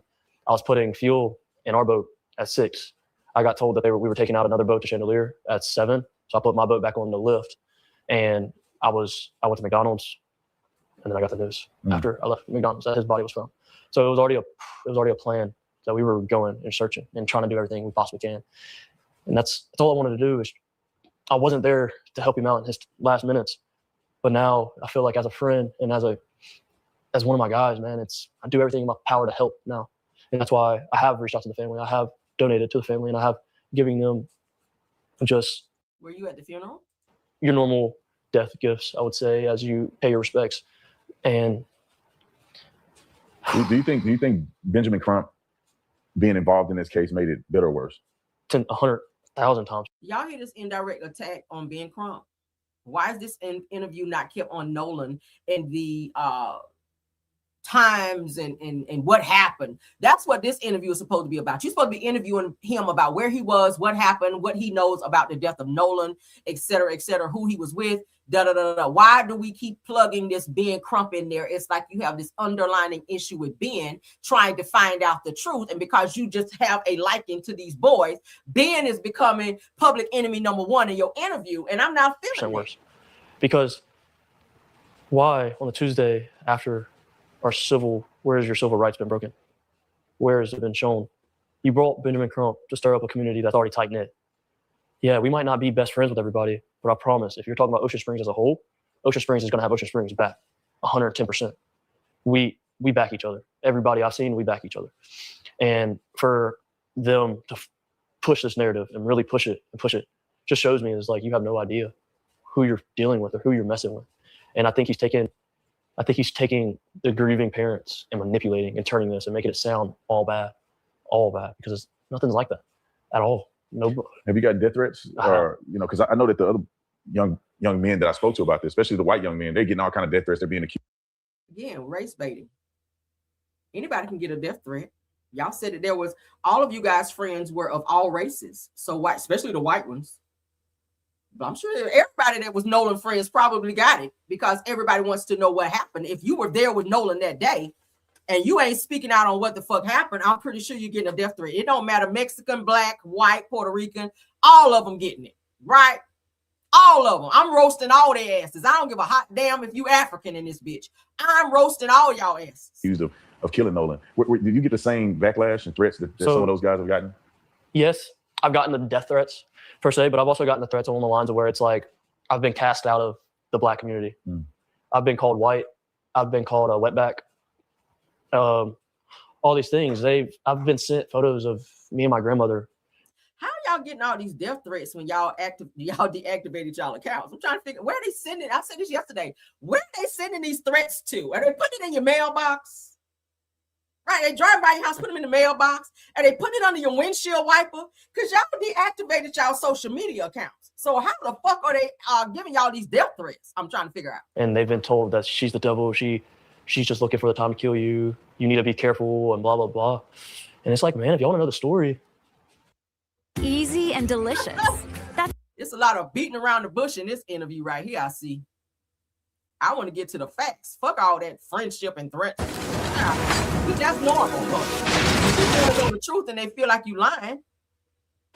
The only people that showed up for me in my whole life has been my white side of my family.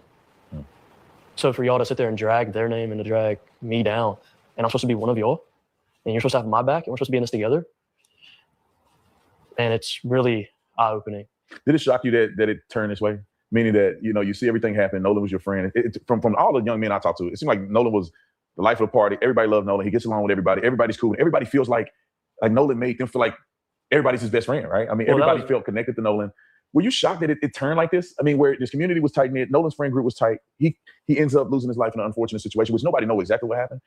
Did it shock you that it turned into some racial thing? Yes, racial, I do agree. Now, it going famous or going viral, that part didn't shock me. Thinking about it and being honest, like, that's not a surprise because everybody did love Nolan. Especially around here, everybody loved Nolan. So for people to repost that, they know Nolan. I mean, they know he did not have one hateful thing in his heart. And racism, no, that was a shock. That was a complete shock from his mom and from his stepdad. Like, that's a shock.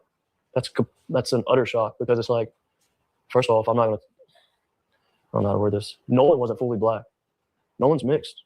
Nolan has a little bit of Asian in him. You don't hear that though. I mean, hello, we knew that from his mom, who was half Filipino. I think we knew that, right? When we looked at her immediately, we knew that she was mixed, which then that would make him mixed. Why is this a race thing? Let's get to what happened to him. You don't. So to turn it as like somebody's harping down on Nolan because of the color of his skin, you don't know us. You don't know our community.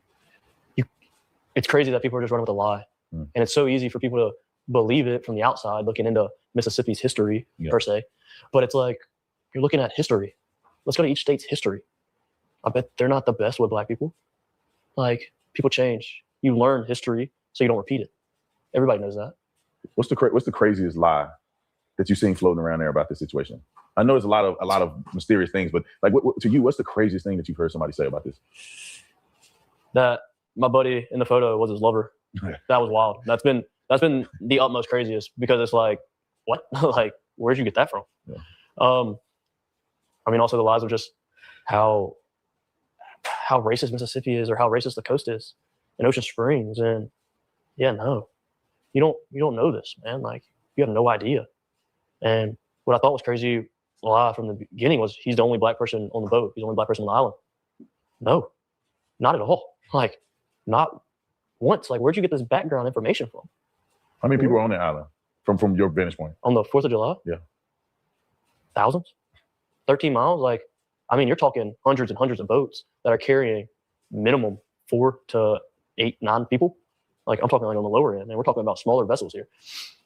Man, if I had to take a rough estimate in my area of the island that I was in, 400, 500 people easy. If I'm taking an actual estimate, about 400 to 500 people easy. In our group, in the group of, I would say, young adults that were in the group of Nolan Wells, 100, 150, 200 people. So the idea that Nolan went out with 4 white boys and they took him to a deserted island and he was allegedly last seen with a girl and they just abandoned him. What do you say to that? No. From the time they left, including myself, and How do you know you weren't there? You just said you left early because you got into a fight. You were upset. Your dad told you not to get off the boat. Now you're speaking on hearsay, and we don't want to hear that. You said you left 45 minutes after you chucked up the deuces to Nolan and this girl he was with, I'm assuming, was, what's the child name again? I keep forgetting these names. Katie McCormick, okay? You left early, so you don't know who left when, who did whatever happened after you left. You weren't there, so you're going by what they told you. That's hearsay. That's not even admissible in court. Also, when I left the island, I could have named 50 people I really trust behind the helm of a boat that Nolan knew, that he could go talk to. Even if he was left, there was tons and tons of people out there. There was 10 boats that camped out at Horn Island. I know a boat that didn't leave Horn Island until 8 o'clock that night. Nobody would ever seen, nobody would ever left somebody on Horn Island. That's a place where everybody loves to go and hang out. That's their peace. Nobody wants to see anybody out there, especially in the boating community. And I can speak on that, like, genuinely. I grew up in it. That's absurd. It's absurd. So can you help me understand the fight a little better? Because I interviewed Warren, who's your friend, and he had made mention that his brother was involved in the fight. So can you explain who actually started fighting, and were you fighting his brother or were you fighting somebody else? Like, how did that happen? And I can see now, especially, it's all been blown out of proportion. But so originally, I'll go back a couple steps. Me and my girlfriend, I wouldn't even call it an argument. She was upset that I lost the lid to her koozie. I dropped it in the water. Generally speaking, that's how it started. And I dropped her new koozie in the water.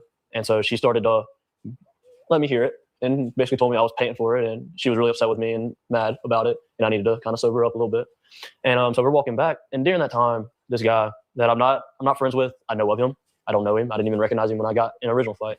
He butted himself into my conversation and basically was telling me how I needed to handle or address the situation with my girlfriend. And man, we weren't even yelling at each other. We weren't arguing. It was more along the lines of, I literally told her, I was like, man, I just want a beer. And she was like, well, go get one, blah, blah, blah. Well, when I said that, she ducked her head underwater and he had walked up and he told me that I needed to watch how I talked to my girlfriend. And I looked at him and I told him, I was like, this has nothing to do with you. We're good. This has nothing to do with you. And he sat there and he was like, well, I'm gonna tell you, I better not hear it again. And I looked at him and I was like, you need to excuse yourself from the situation. And after I came out, he swung. He threw the first punch. And we went back and forth. I remember at one point in time, I look over and I see my uncle, and my uncle's yelling at me to get in the boat. I stopped fighting. As soon as me and him made eye contact, I got in the boat, I'm sorry.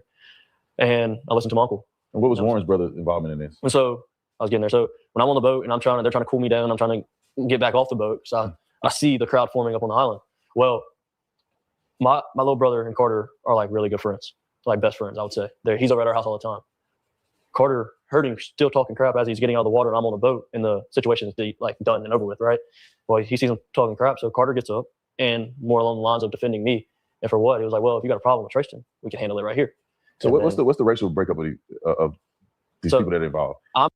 Why does that matter? What's the racial breakdown? If somebody got into an altercation, it's just an altercation. Why does it matter if they're black, white, Mexican, Indian? Why does that matter? He keeps throwing race in there. So the guy that you fought was white. White.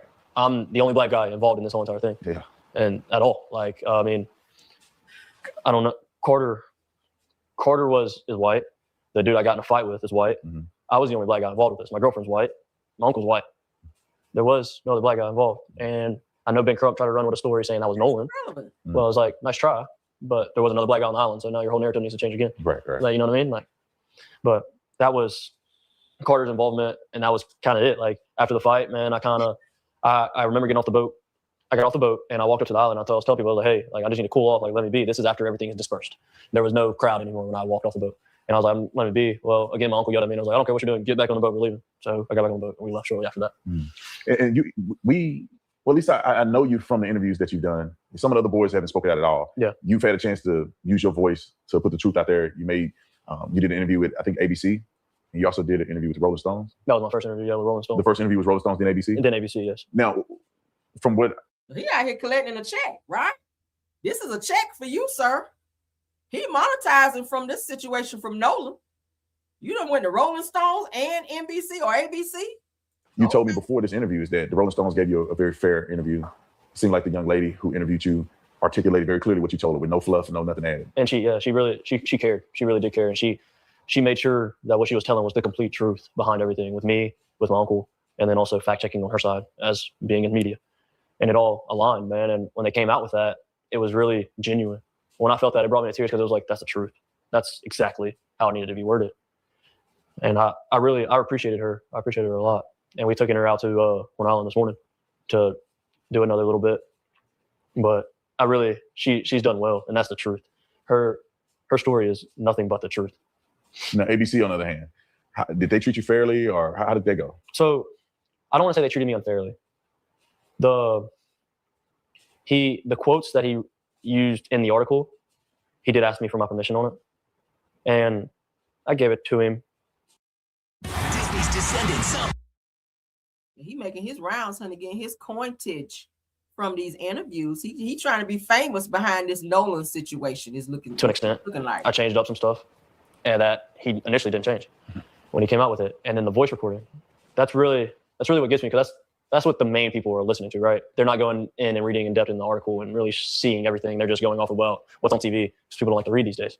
Wonder why he's doing all these interviews, because you were one of the first ones to leave the island. You weren't even there when all the rest of them left. So you were the first ones, one of the first to leave the island. So really, you doing interviews is irrelevant. You don't really know much of what happened, because what you're told is pretty much hearsay about the guys that were there that was actually witness to what may have happened to Nolan. So I'm not sure why he's even doing interviews. This is Trayston. Okay, I don't even know why Trayston is doing all these interviews like you were there until midnight when whatever happened to Nolan happened to Nolan. But how they made that and cut a lot of my voice sounded horrible. Sounded bad. I didn't like it. I didn't like that side of it. It's called editing. You don't have control over editing. They will do the interview. What they want to keep in the interview, they keep. What they want to cut out, they will cut out. And how they choose to edit it, and I'm pretty sure they told you in the beginning, you probably had to sign off in your contract when you did this interview to let you know that editing will be done on this. And especially if you got paid, that's probably how you were able to get your check, is you had to sign off to say, hey, we're going to use your voice. We're going to use this, this, or this, and you sign off. That's But how it already aired, so what was I going to do?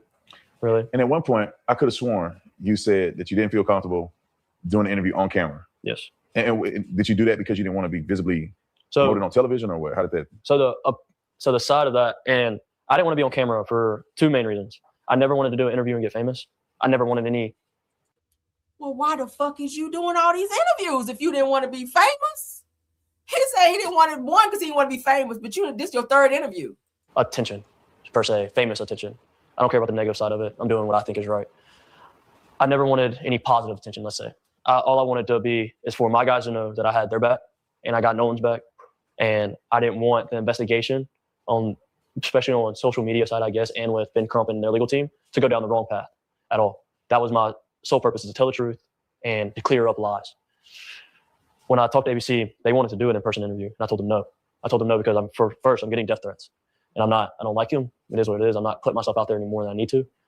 And I'm not getting sit behind the camera and so for somebody to watch me talk about my best friend. And I told him, I was like, if you want to do an article, it's okay. I'll talk and you can do the article on that side of it. But here you are on interview number 3 on camera. You were on camera for the other 2 interviews. And what's the difference? I'm pretty sure y'all still getting death threats. I'm pretty sure it hasn't died down because no one knows what happened to Nolan. So what changed? When did you become not so scared to do all these interviews and show your face? Originally wanted to go on TV, period. He convinced me into only using my voice, which now I regret, and I wish I would have just sat in front of a camera so you can visibly see the cuts. But they manipulated that interview pretty well. They made it sound a lot worse. And I know for a fact, most of that interview, you can't understand me because I was in tears the entire time talking about it. When he asked me about Nolan's death, and he put it at, if you listen to it carefully, he cuts it and I just say die. Nobody wants to see him die. Don't talk like that, man. That's not what I said. I did say die during at one point in our interview, but I said we. So you cried and bawled out the entire interview when they talked about Nolan's death. Why you not crying now? Y'all talking about his death. Warren didn't cry not one time. He didn't flinch. His eyes didn't water up. You sitting here with your arms folded like you ready to go. You ain't cried not one time. You ain't showed not one piece of emotion, and you're sitting here talking about your friend who you say was your best friend, who's no longer here. No emotion. Didn't want to see his life being taken from us, period. They didn't put that. They twisted some things around and they almost made a different narrative to where it's like now people are coming out and lying. And it's like, man, no. You're more upset because they edited their video than the death of your friend and what happened to him. I would think that more of your anger and anxiety would be more towards, not knowing what the fuck happened to your friend versus an interview that you didn't really have to do. Nobody asked you to do that. You did it on your own account. Mr. I'm scared because I'm getting death threats. If somebody threatening my life, bitch, I don't want to be seen nowhere in public, let alone on a fucking TV screen with a camera in my face, talking about anything related to why they want to take me out. I'm just saying, I'm going to be somewhere with the blinds closed. I'm going to be home. Y'all feel me? Somewhere sit with my peace just in case some shit pop off. Like I'm going to be home tucked away. I ain't going to be outside like I normally be if I know several people are giving me death threats and my life is in danger. Y'all just outside. You at McDonald's. You just everywhere to be getting all these death threats. That's crazy. I was wondering if you were gonna. I remember I was like, I could have sworn he said he didn't want to be on camera, and they put your picture all over the news. I mean, how did you feel about that? Was that something that you were okay with them doing it, or? I kind of accepted it. I accepted it's in that contract you signed it because I gave Rolling Stone permission to do it. So I know that's where they probably got that original photo of me and him standing next to each other. But still, that's kind of weird that you tell them, oh, I don't want to. Even if you gave you the permission to Rolling Stones, you go, I don't want to be on camera, and they put your picture up there on camera anyway. I agree. It's weird. Yeah. It's weird. It's odd, but out there, y'all. I sped it up for a reason. We about there. Sorry to keep y'all this long, but I wanted y'all to hear this interview. Generally speaking, man, like I'm worried about my family's safety, but I have no regrets in what I've done and what I've said. Not one. I sleep better at night now that I've spoken up, and I felt. So you're still getting death threats, but you're sleeping good at night.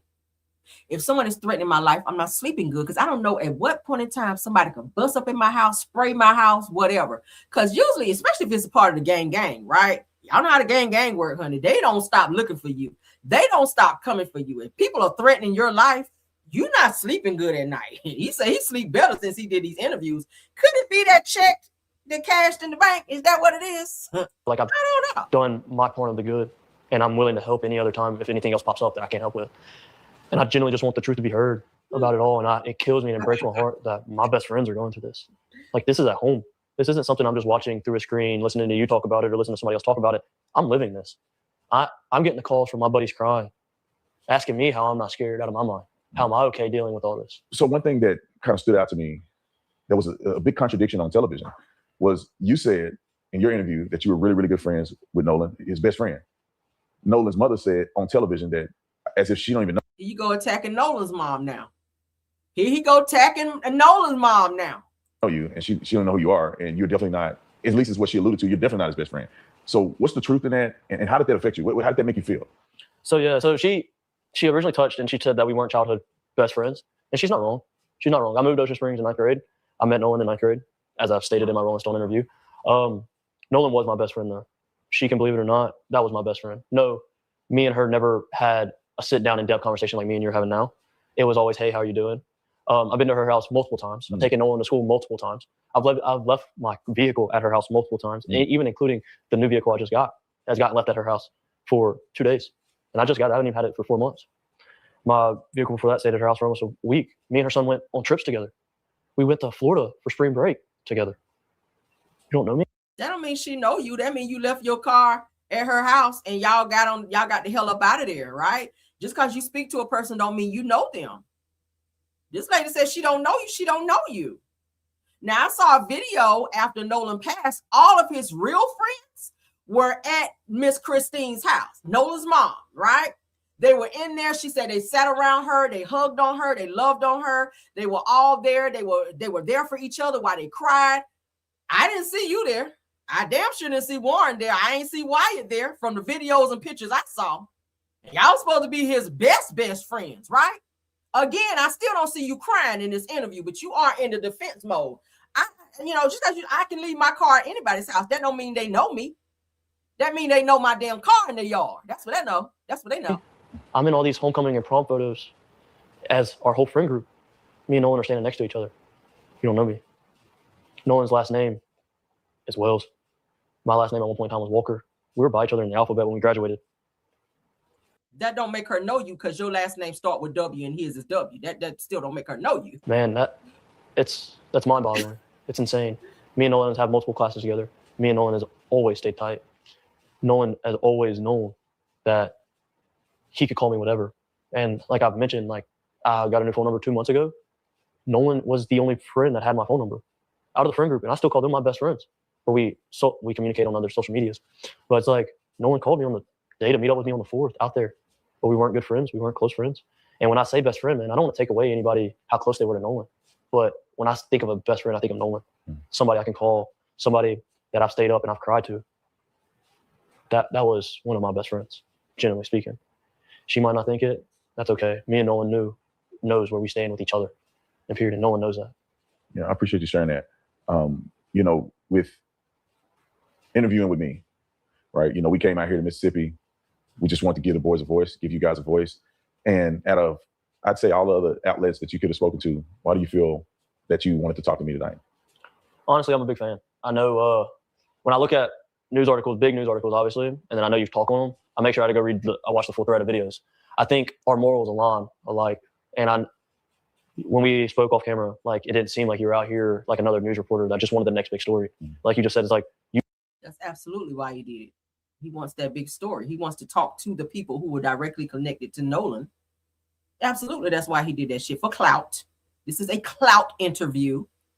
and an attack. It's a silent attack on Ben Crump, Nolan's mom, who is still grieving the loss of her son and don't know what the fuck happened to him. But you keep mentioning her name in a negative way, as if this lady did something to you. And she says she don't know who the fuck you are. She don't know you.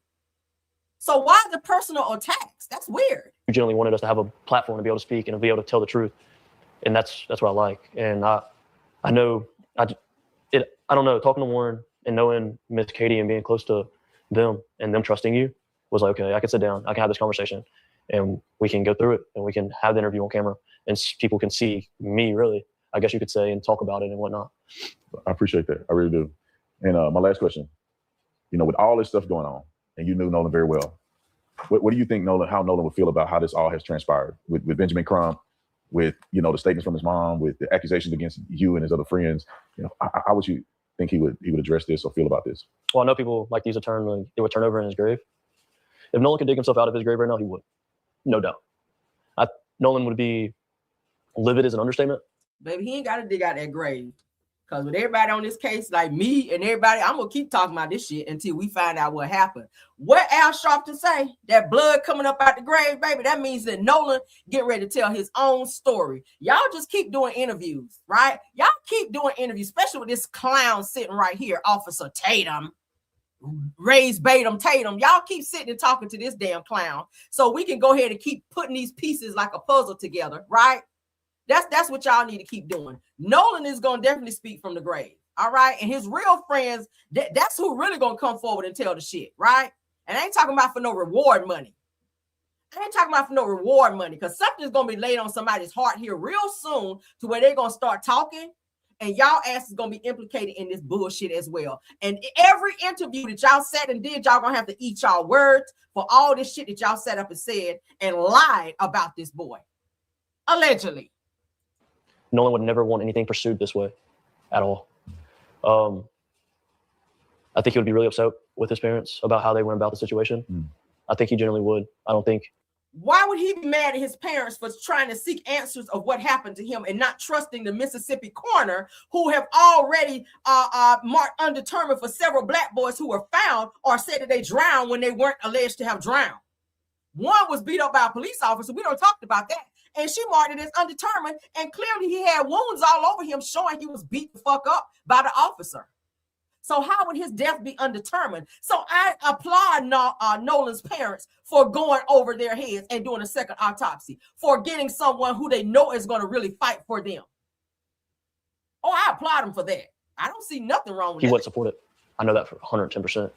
I know he wouldn't support any of it.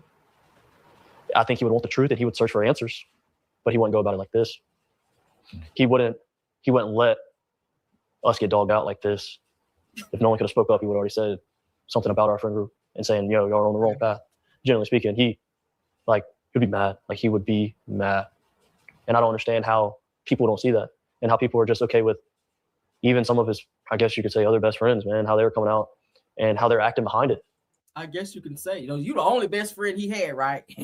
None of y'all asses went to the funeral, but y'all were all his best friends. I wouldn't let nobody keep me from no damn funeral. If that's my friend and my friend died, I'm going to come and pay my respects. Fuck all that other stuff being said. I'm going to be there. I'm going to show my face. Like you said, his mom, you ain't have nothing against his mom. You should have went there and you should have walked right up to that front while that lady was sitting there with her face balled up, having an ugly cry. You should have put your arms around her and hugged her and said, I'm sorry for what happened to Nolan. I'm Nolan's friend. I feel your pain. I'm here to support, whatever the case may be. You didn't do that. Y'all sat back talking about y'all getting death threats on deactivated accounts. Get the fuck out of here. But man, Nolan was never like that. Nolan was an aggressive, threatening person. Don't get me wrong. Nolan would defend himself if he needed to defend himself. Nolan was loving and kind. Nolan was the furthest thing from a fight. Nolan would dig himself out the grave to know that people who he thought were friends had him in an unfortunate situation, laying on that fucking boat where they screaming, oh my God, Nolan, is he unalived? Right? That's some suspect shit to me. Nolan would probably be digging himself out the grave, want to know why that shit popped off. Furthest thing from a fight. And I remember personally, I was in a heated argument and Nolan comes up cracking a joke and like, bro, that's not even worth it. Come on. And it's like, that just shows his character wouldn't be like this. I know he wouldn't want people chanting. I guarantee you, Wyatt probably not going to do no interviews. Right? I guarantee you, Wyatt probably not going to do no interviews. Because, baby, y'all heard him on the phone. He sound like he all the way slow. He sound like he might be on the spectrum. And the fact that he might have been drinking and probably on drugs, too, did not help at all. I don't see him sitting down with race bait Tatum. I know that for a fact. I know nobody would want me or the rest of our friends to get dragged through like this. I know he would want all of us to feel comfortable going to that funeral, and all of us did it because we're scared. And that says a lot. That says a lot. We're scared to go in our own town to who we call our best friend. But y'all going everywhere else. You don't went to ABC. You don't went to the other place over there to do an interview. You just outside going everywhere you want to go with death threats all on your back. You got a target on your back. You don't give a fuck. You walking around with your arms folded just outside, looking like where's Waldo in this damn interview. You don't give a fuck. You doing what you want to do. So you don't care about no damn you don't care about no threats, obviously. We're all over his socials, man. Like, I don't know how you're discrediting and thinking that we could have hurt him. We could have known somebody that hurt him. Because like I told everybody, I would put myself in whatever position he was in 100 times before I let him pass away. And I mean that. I genuinely mean that. The dude. Well, you better get to swinging on Warren and Wyatt and all them, because he was on the boat with them when they were screaming out, Warren, wake up, Warren. Okay. He was so loving and so kind. It's just wild. It's crazy. It's wild and it's heartbreaking. Yeah.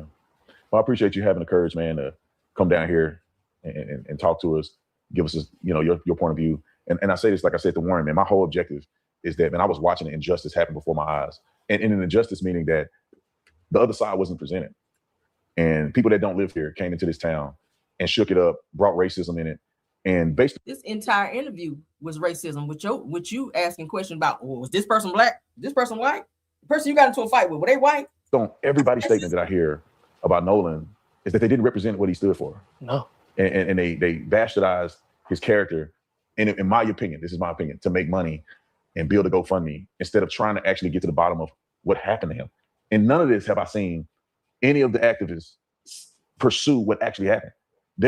Somebody could have seen something. And instead they're going after dead ends simply because of race, simply because of convenience, instead of pursuing any other lead or any other notion of somebody knowing what happened to Nolan. So I thank you for coming out here, man. It took a lot of courage, putting your face out there, putting your name out there, putting the statements out there. Some people gonna be mad at you, but I'll tell you, like I told Warren and all other boys, is that I got your back, man. You tell the truth. You've been a good. You gonna take that bullet for him? I doubt it. If he getting all these death threats, I doubt you gonna jump in front of a bullet for his ass. I really doubt that, Mister. I got your back. I want to see you slide over there in them cut off boots and jump in front of a bullet for his ass. I want to see the man doing it was right. I got your back, man, and I appreciate you, man. I appreciate it, man. Thank you. Yeah, okay. Let's get out of here, y'all. Lord. I knew this interview was gonna have me feeling some type of way.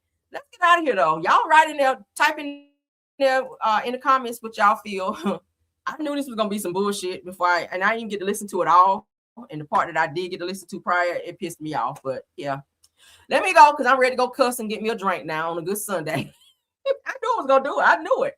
He just sends me. It's something about him. It's like he's so unwoke, and I know that ain't a word. He's just not woke for me. It's just like he's I don't know. Officer Race Tatum, honey. That's your new name with me. Shout out to 306 watching.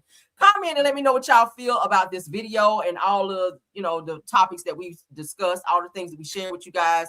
I'm gonna try to hit y'all back again. I'm gonna be in the midst of packing and some more things because next week I'll be on vacation, but I will take my laptop and still connect with you guys because y'all know this whole case with Nolan. I'm not about to drop the bag on that. All right, I'm still gonna tap in as I always do when I'm on vacation. So I'll be getting up probably like early morning and doing videos with you guys. So I need to talk to Remy. Not Remy. Y'all crazy. But yeah, let me know what y'all feel. All right, yeah, them deacon boots, y'all, in there slip sliding them damn deacon boots. He ain't gonna slide across no damn he ain't gonna slide out there and take no bullet for none of these hoes out here talking about, yeah, I got your back. Nigga, you ain't got nobody back. Sit your ass down out here clout chasing. But thank y'all for being out here and joining me, guys, for this long live. What are we, 2 hours? Jesus. I ain't mean to be on here this long, but nevertheless, thank y'all for being here. Hope you enjoyed the show.